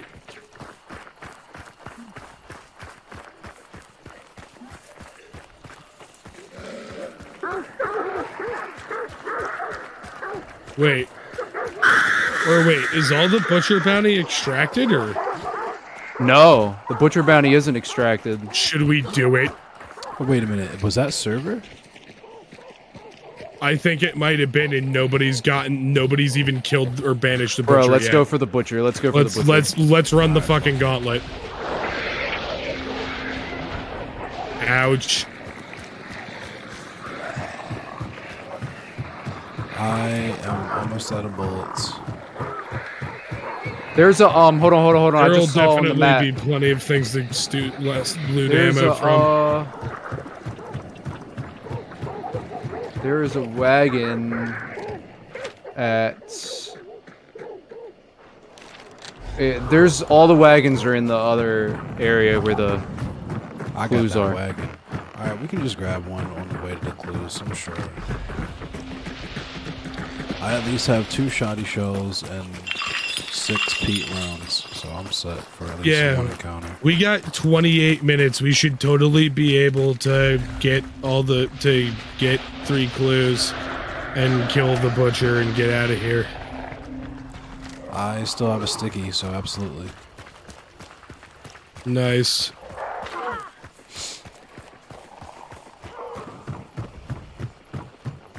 This stream brought to you by Sun-Kissed Cherry Limeade. This stream is brought to you by Penile Tractor. This stream is brought to you by Endless Cemetery's stupid thick cheeks that break chairs when he sits down. My chair is broken, and if you would like to contribute to my chair fund. Oh, I'm pretty fat. I've broken a couple chairs. Feel free to hit !donate and toss a coin to your streamer. And me and my dummy thick cheeks will take that money and invest in a brand new chair to break. Will there ever be a chair that can hold the cheeks?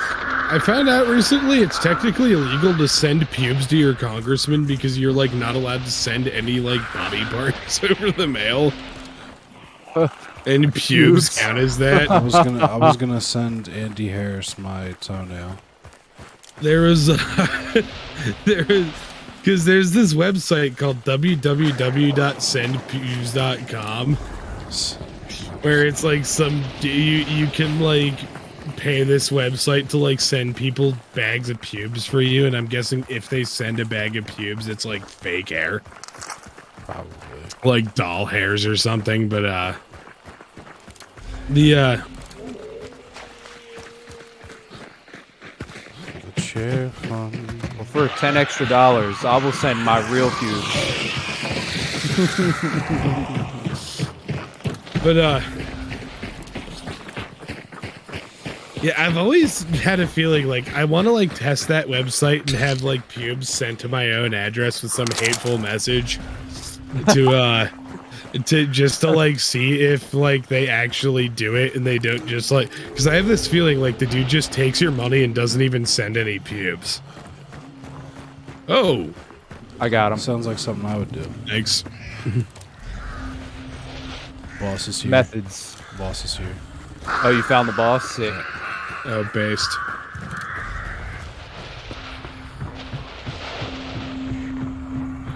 Boss is white as well. Oh shit, there's puppies. Y'all deal with that. I'll help you deal with the puppies. I got a shotgun to deal with the puppies. Are you fighting puppies? Yeah, I killed them. Oh, cool. Sweet, I can save my shotgun for the butcher. The butcher is mad. Butcher is kind of a bag of pubes. I would send Feud to the butcher. Did you miss?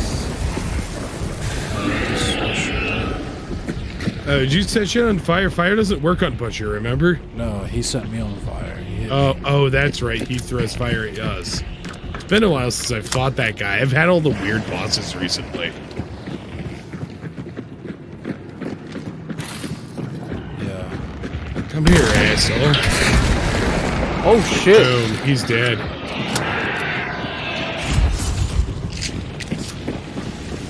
As soon as a character reaches level 25, I forget, is it a good idea to just retire them? After, that's after why it you hits 50, retire. I just retire him. You wait till 50? Yeah, I wait till 50. Gotcha. Because I know you have to, the character has to be at least level 25 to get retired. Yeah.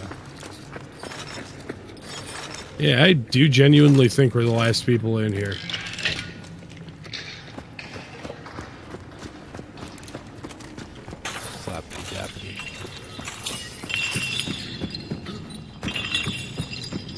Now we just gotta wait for the banish. Yep.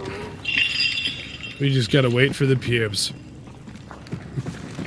I don't know why. I've just always thought the word pubes is like a hilarious word. It's so weird. It is a hilarious word. It is. Oh, yo, this is where I shot this man through the wall right here. Oh yeah, through the little crack in the wall. He was mad. He was so mad.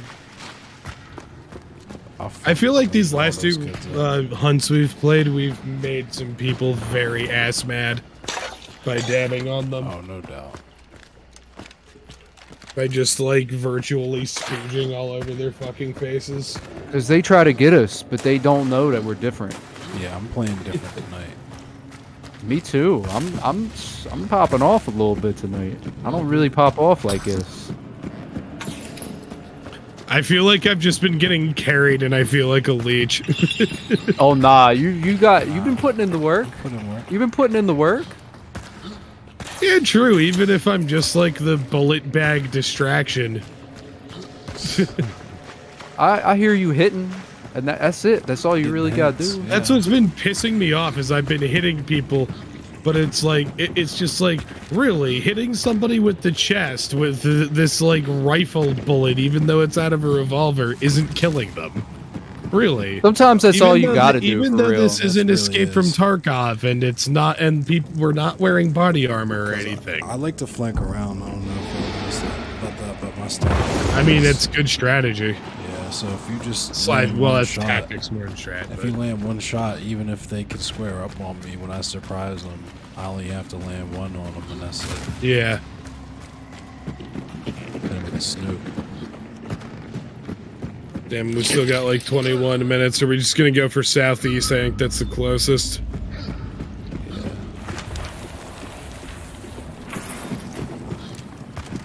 Playing different tonight.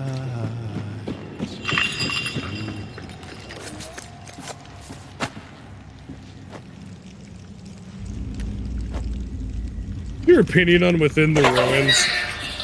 My cousin Ahmad really likes them. I didn't really listen to him that much, but he was really into them a few years ago. I don't like some of their more. I didn't like some of their more recent stuff as much as I like their first two albums, Creature and Invade. Yeah, I think that's what he was. I saw them live, and when they were live, they had like a temporary vocalist standing in because their like actual vocalist like had some like medical emergency. Real quick, I'm gonna do a scan. We're clear. All right, sure all right, thing. we're good. You guys pick up the other two bounties? Nice. Yep. Yep, I'm out of dark sight for the bounty I'm carrying. Let's get the fuck out of here. Puppies. Need more of them. There he is. Hey, and it restored my The health puppies are so much easier to deal with Yay. when you're not playing solo. Right. If I'm playing with friends, I'm fine to deal with puppies. When I'm playing solo, I don't like dealing with puppies. Facts. I'm just happy my health chunks got restored too. That's what's up. Yep, same. We're all chunked right back up. Big chunks. Big chunkus. Look, all the zombies and shit left the map. They were like, nah, they're too different. I don't want to be in the map with them no more.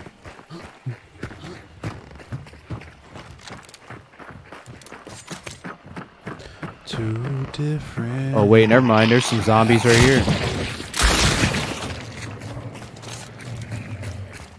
Me dead. I already used my sticky though.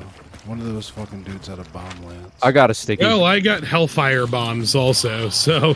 I got the sticky.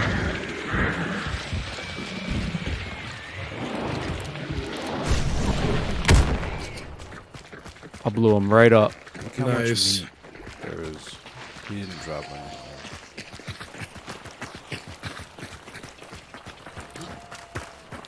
I was just minding how much meat there was.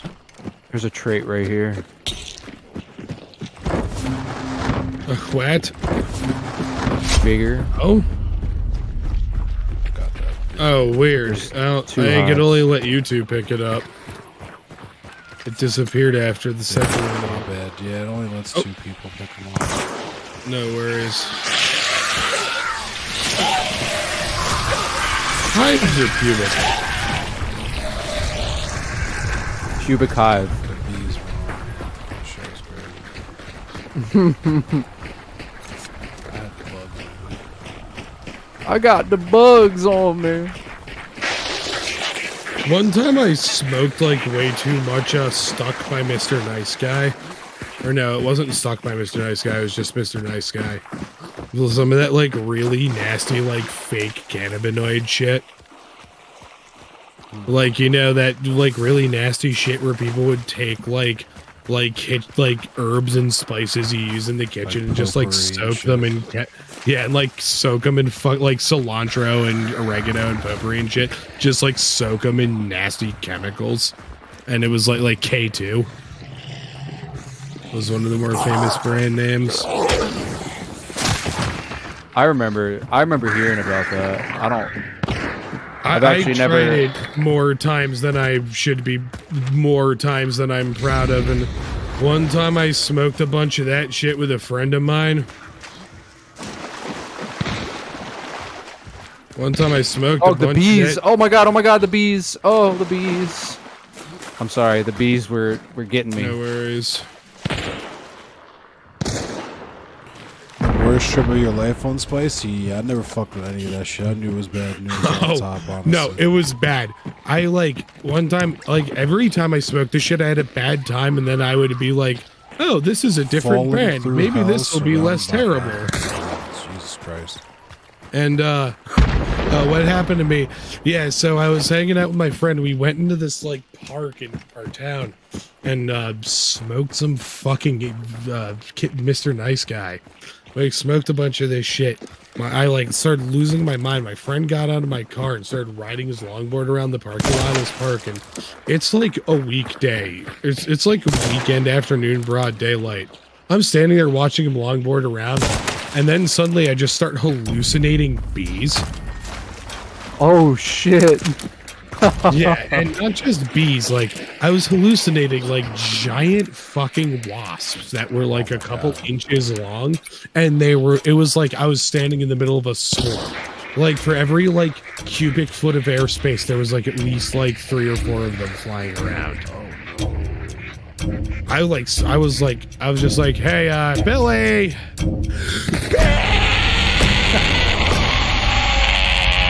Bees! I like screamed and ran back to my car and hopped in the fucking driver's seat. I sat there like in fetal position for like a few minutes, just like, they're not real. They're not real. They're not real. They're not real. They're not real. They're not real. They're not real. They're not real. They're not real. They're not real. Wow. Until it like finally wore off after like 10 minutes. And that wasn't the first weird experience I ever had on that shit. The first time I ever smoked any of that shit, I smoked this shit called Stuck with Mr. Nice by Mr. Nice Guy, which was basically like Mr. Nice Guy, but like even worse. With my friend, when his mom kicked him out of his house, he had like, prior to us doing this, he like squatted at this house down the street that like people moved all the furniture into, but weren't actually living in yet. And he like, cause he like found the fucking key to the joint. And so we were going to literally just like go chill and smoke in their living room, but he couldn't find the key. They had moved it somewhere else. So we just sat on the fucking stoop of the joint. And it's like, it's this weird suburb, like almost 15 miles, not even suburb. It's this like weird housing development of like more like spacious properties that aren't quite as like packed as like nearby city suburbs. Like fucking like 15 miles away from downtown State College. And it's just, or like 10 miles away from downtown State College. We're just sitting on this stoop smoking fucking Stuck by Mr. Nice Guy. And then when we're walking back, I felt like my brain and my body were just like two completely symbiotic organisms that had like nothing to do with each other and were only like keeping each other alive. Like, I felt like I couldn't feel any of my limbs. My brain was just telling this, like, vehicle what to do, basically. And I started, like, ranting and raving about how, like, Hinduism was the one true religion and how, like, our existence is, like, a complete illusion and we will be free from that illusion when we reach Nirvana. And then and while I was like ranting and raving about that shit, there was this like epic fucking music that was playing in my head that was like this choir of dudes being like, oh, I remember this like very vividly because it was just so odd and surreal. It was so fucked up. He had his own theme music. It was like, it was so fucking weird. We got back to my friend's place. He starts playing some game on PlayStation 3. I'm sitting there. This is like back in 2012, I think. I was like 17. Sitting there watching him. Just like, I'll be right back. I go to his bathroom and I just vomit a bunch of black shit. Oh God. Yeah. And then I like went out to hang out with him again. And then I'm like, I'll be right back. And 5 minutes later, I just vomit more black shit. And I'm just like, ugh. And then I was stupid enough to do it again after that. Like, that was only the first time I ever did incense. I was stupid enough to do it again, like, more and more times after that, thinking it wouldn't be terrible. Damn. Yeah. Oh, sweet. I have 12 more fucking character points. I got 8 bands. I think it's time for me to buy a slate, especially now that we're going to be in the game with the big puppies. What are bands? Stacks, like $1,000. Oh, nice. Oh, damn. I got like $10,000. I've just been hoarding them for a long time, though, because I don't play this that often. I got 13 racks in my pocket. Let's go with fanning and... Or wait, actually... I'll go with fanning and leathering. That was a waste of fucking points, actually. Gator legs. Yeah, that's... Yeah, that works. I think I'm gonna change from, since we've all been going, like, short range shit, though. For if we meet up with somebody more badass. Since I have quartermaster, I can carry a fucking medium and a large. So I think I'm gonna carry like a fucking like one of the sawed-offs as a fucking short. Or I'll carry a Spectre 1882 compact. I think I just try to make sure that the encounters are controlled. Like when I fight people, it's only in areas where I can do work with what I got. So like, I'll avoid open fields and shit when I'm running. But I mean, honestly, I'm confident with my peat abilities because I do play different with this peat. I'm gonna run I'm gonna run the compact Spectre as my medium slot. That is my large slot. I'm gonna shoot. What do I want to run? What is this? Last Estate, Winfield 1887 Terminus. Winfield 1893. Oh, that's shotgun. 73, 1873, 1873 Silencer. 1876 Centennial.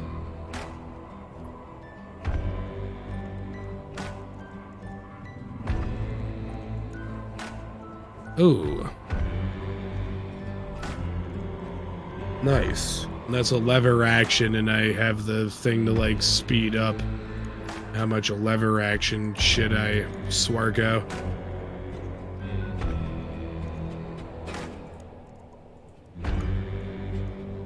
Probably hella feathers. I'll take a poison bomb on this one too. Fuck it. 1 hellfire, 1 poison. Actually, no, I'll take 2 hellfires. I'll take 2 hellfires, 1 poison, and a vitality shot. Sweet. Sorry it took so long. It's all good. Oh, no, you're good. The Caldwell conversion pistol is tight. The chain pistol is tough too. I often play the chain pistol when I'm running with a fucking like shotgun as my main or a single shot if I'm running with like a single shot rifle as my other gun. Like one of the big rifles. Like the fucking Sparks or the Winchester or the fucking Springfield 1880 or the Springfield 1893 or whatever model it is.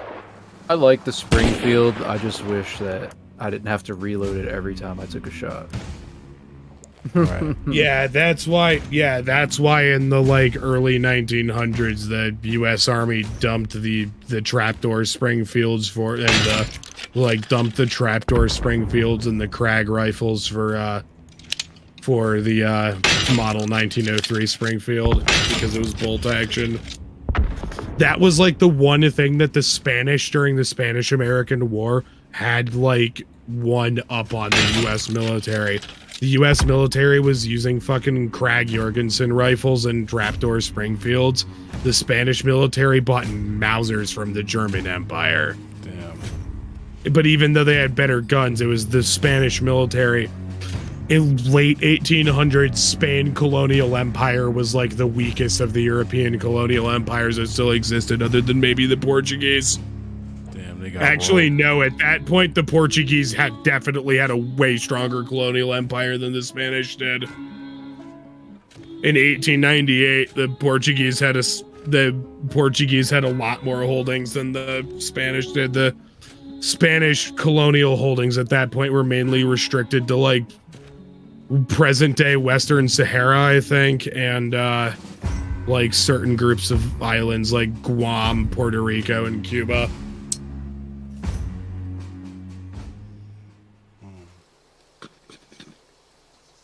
Right? Oh, and the Philippines. Oh, the boy, Spanish-American War is how the U.S. got its hands on the Philippines. That's right. Fellas, it's about to go wild. It's about to go ape shit. One boss. On one boss maps, because it's 1:30 and I'm tired. Feels. On one boss maps, I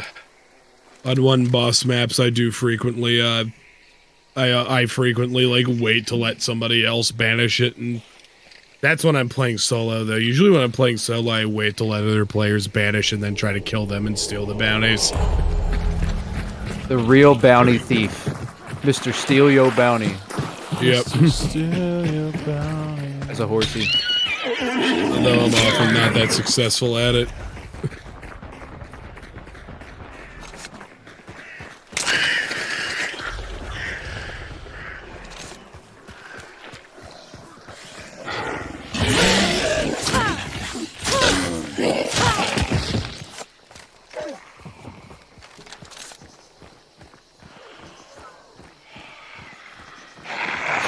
Oh, now I'm 3 dots.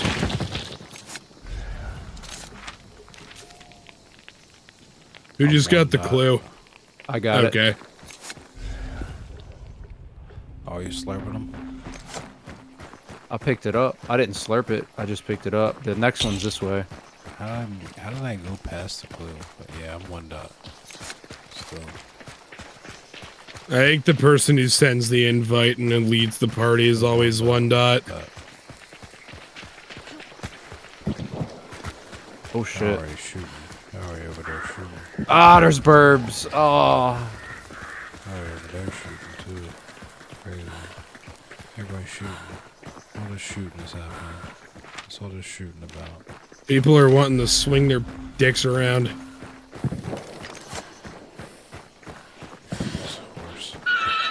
Oh, this early smoke. There's so much smoke so early.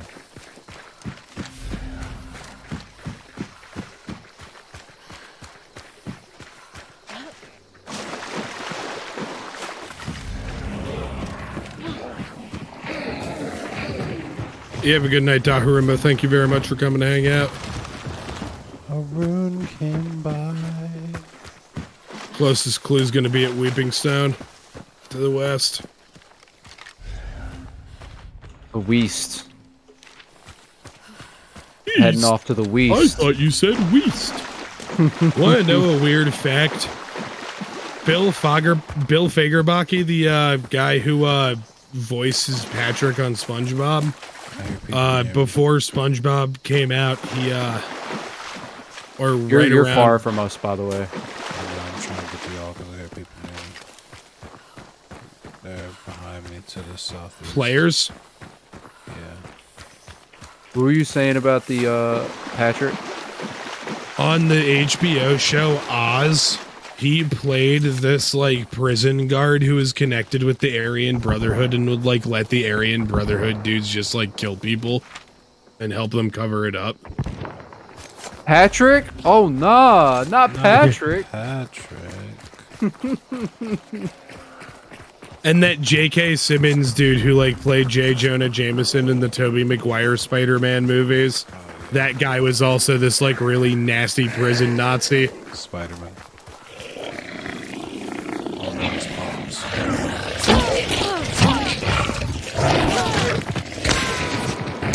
Oh, is that y'all? Sorry. Alright, I just wanted to make sure that was y'all. Yep.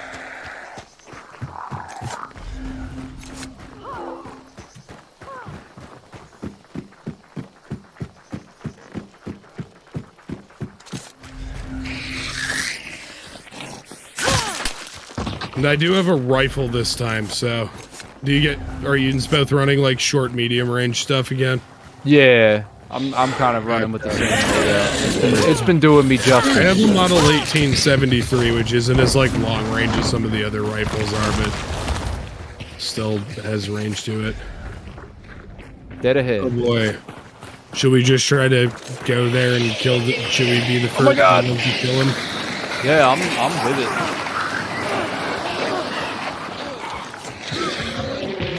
Because at least, like, then at that point, they have to come for us. And if they have to come for us, then, you know, they might wind up third-partying each other outside. Yep.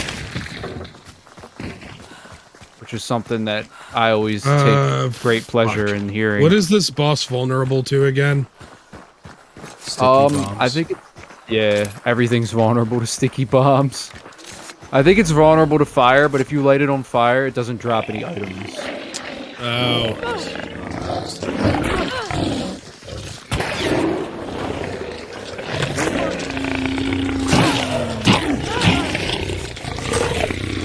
I'm coming. I got stamina. Got him with throwing knives.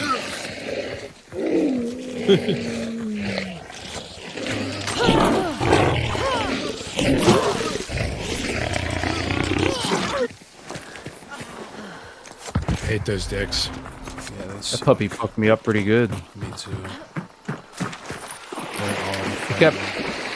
It kept jumping backwards every time I would swing at it. Did you see them birds over there? Yeah, they're already on it. I'm healing up. We're probably gonna get third partied. Yep.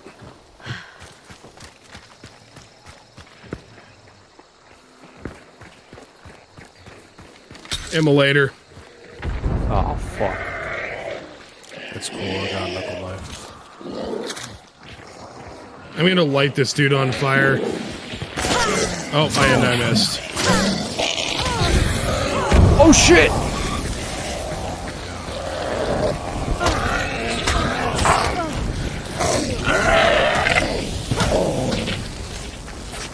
This is a disaster.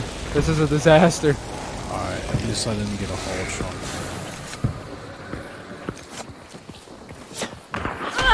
Oh my. Oh, shit.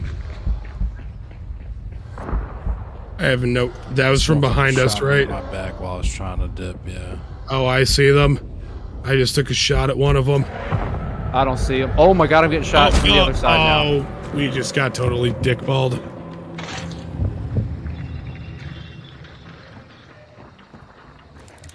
Yeah, I think while I was shooting at those dudes, I think I got shot from the house that the boss is in, or was in. They're probably coming for my body.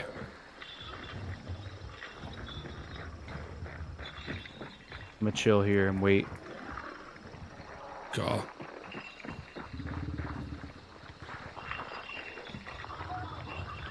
It's because all that fucking noise we made. Yep. Alright, as soon as they start scrapping, I'm gonna try to get y'all up. Oh, shit. Nice. Oh.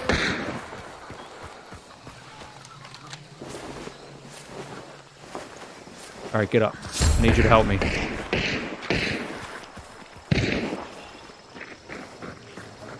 He's on the other side of this wall.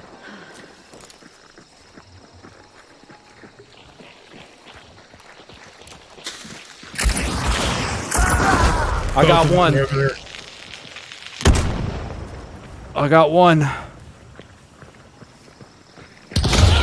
Oh! Right over by Fade.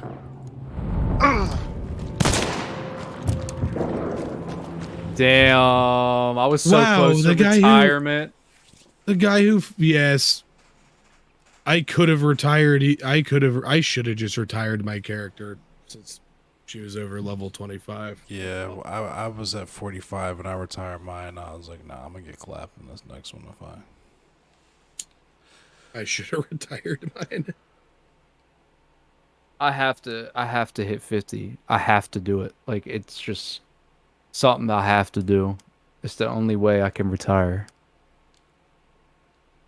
I've heard the like bloodline XP payout from retiring, even if you retire right as soon as you hit 25, is just too worth. Oh man, I wish I would have clapped that dude with the first shot, because I could have definitely got the next guy. Fucker got a goddamn pistol, like a shit pistol too. Let me see what's up with Mr. Cuddyhand. What's up, Mr. Cuddyhand? Mr. Cuddyhand. Just unlocked the bell. The burnout. Yo, that's kind of hard. That's kind of hard. What is that? 869 hunt dollars.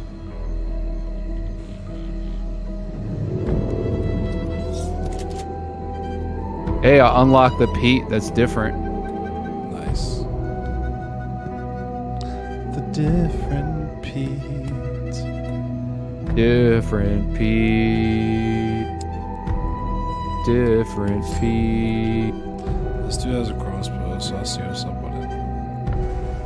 It's the Winfield Terminus hand cannon.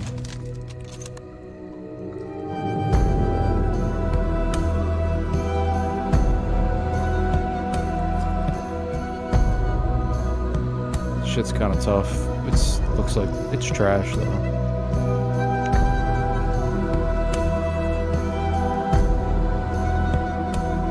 Well, I got another level of bloodline experience. The Dippy fresh pack. So quick. This is probably gonna be my last game, and I'm gonna read out. Bills. Should I play as this dude? Should I play as this dude with a Sparks Sparks sniper with a scope and a fucking Caldwell uppercut? Caldwell uppercut? Always take the Caldwell uppercut. Yeah. The upper greasy. And he's got concertinas, dusters. Bring some throwing knives. First aid. Universal Got a discourse fire online. bomb. You playing another one before you raid out? Yeah. Fire bomb, a hellfire bomb. I'll bring another. Actually, you know what? I'll bring a weak antidote shot. I was just feeling the baby nail on my big Vitality toe. shot. Oh, that's so gross. This shit don't even hurt though. With this thing, I'll be able to shoot distant. I'll be able to better shoot guys at distances that I tried to shoot those dudes when the dude killed me from behind. Tonight's stream's been pretty normal. Yes. I'm happy that it was actually normal.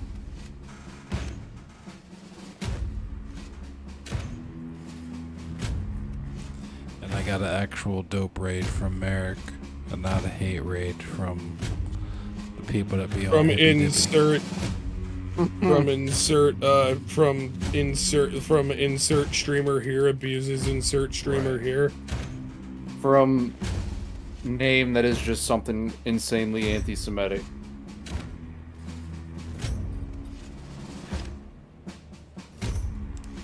We were getting the wildest raids from the most anti-Semitic Most names lit imaginable. anti-Semitic raids.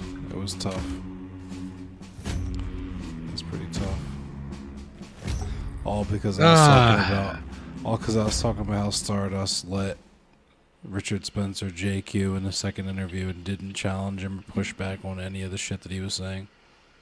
Kind of blows my mind how like unbelievably stupid that lady is. Yeah, all the cool people were streaming tonight. Yeah, I figured. I'm gonna take a break from streaming soon to work on this YouTube stuff I got cooking, honestly. Look at my Pete. Is it different? It's different. Look at my sniper You got a rifle. Different Pete. Oh my god, look at that scope, dude. It's just a big ass tube. Yeah. Yeah, That's the early longest rifle scope. scopes were fucking ridiculous. The long scope.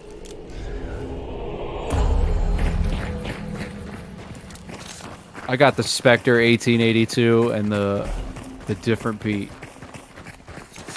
I got the With my Caldwell favorite rifle knife. and a different Pete.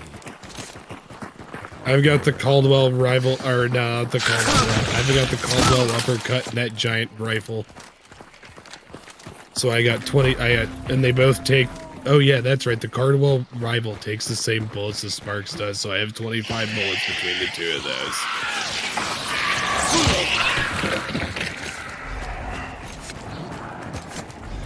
Out here just collecting ammo. I see you. People here, people here, people here, people here. Yup.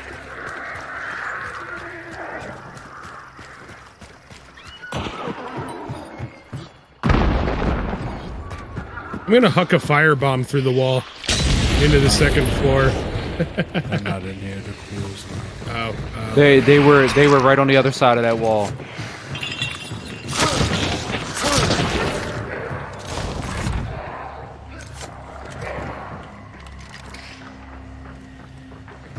I'm gonna leave the clue until they come either push or Yeah. dip. So we'll know. Uh-oh.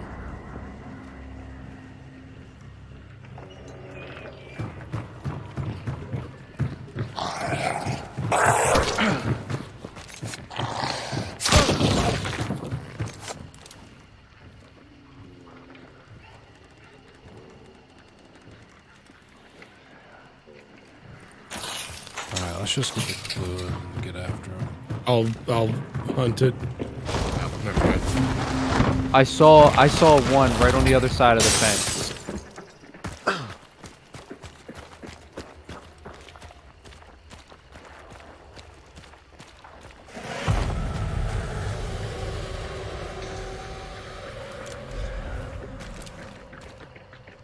There was birds off to the north too.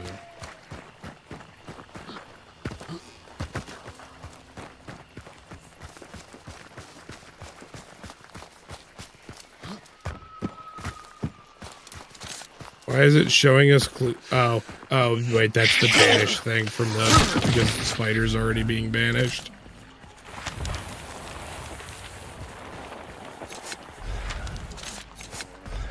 The banishing spider.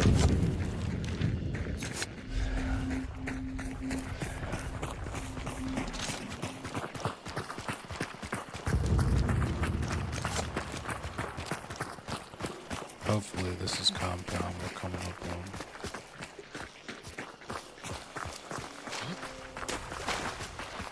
Yeah, the clue should be in the place that we're coming up to. Oh, this is the boss. Same. Me too. It's not.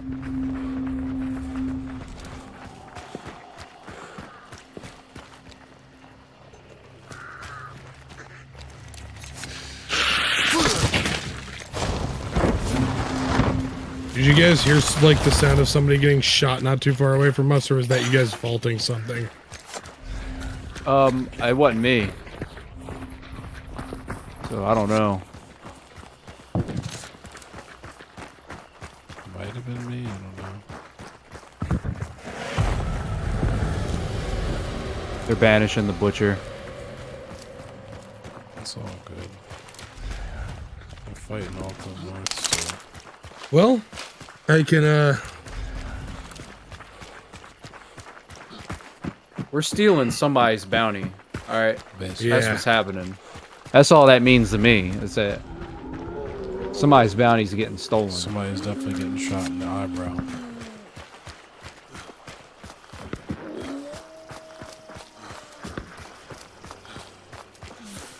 Somebody's coming about that bounty.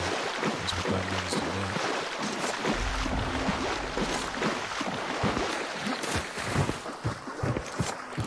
Sir, I'm gonna need you to relinquish your bounty because I want it.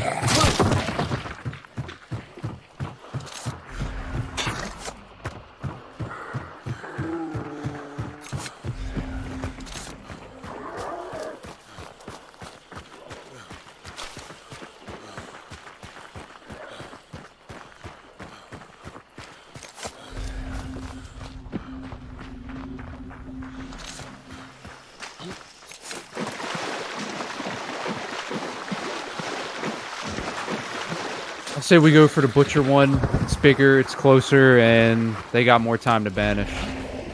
yeah. Sorry, I'm way behind you guys. I had to deal with an armored.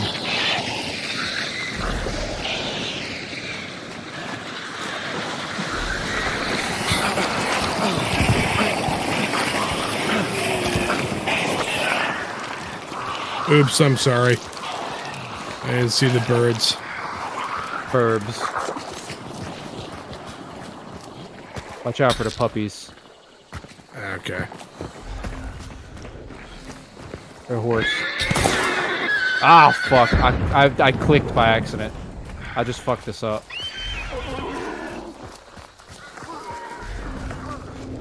I've ruined our approach. To the original control scheme where like left clicking with a gun equipped is melee and you have to like right click to actually shoot it, or to like hold right click to aim the gun and then left click to shoot it. Oh, show yourself. I had a perfect shot on a guy. Fuck. In the window? Yeah, there was a guy in. I just marked the window. He's on. Oh, I think I just saw him peeking through. Oh, fuck. I missed him. Oh, I just got capped. Some guy got me with an 1886. Oh, somebody's coming from behind us, I think. At Coming from 29 behind, they're meters. coming from behind. Yep. I hear him. Yep, that's... Shot.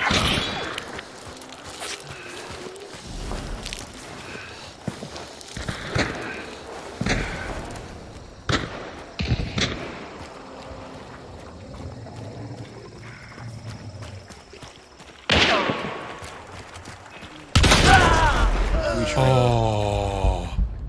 I'm coming. There's people in the compound. Be careful.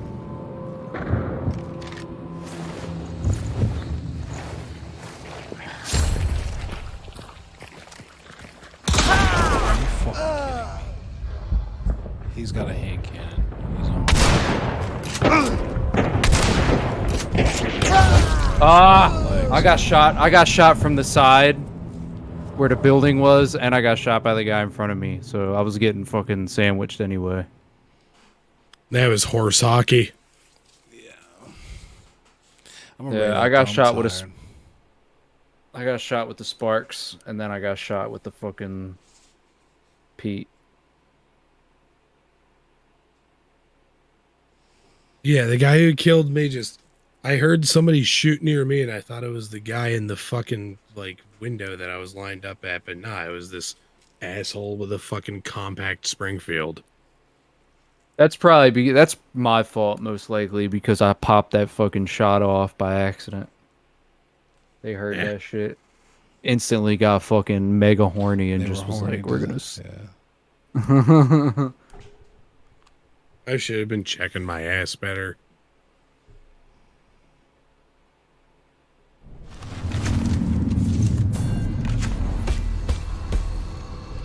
About to unlock the bow.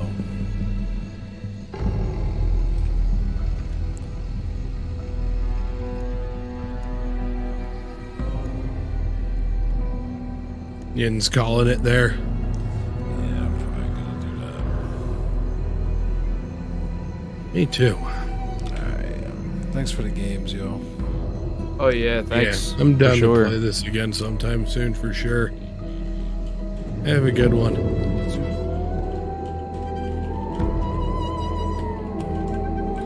I'm raiding Universal Discourse and hopping off. I'll holler at you, bro. I'll see you tomorrow. Alright.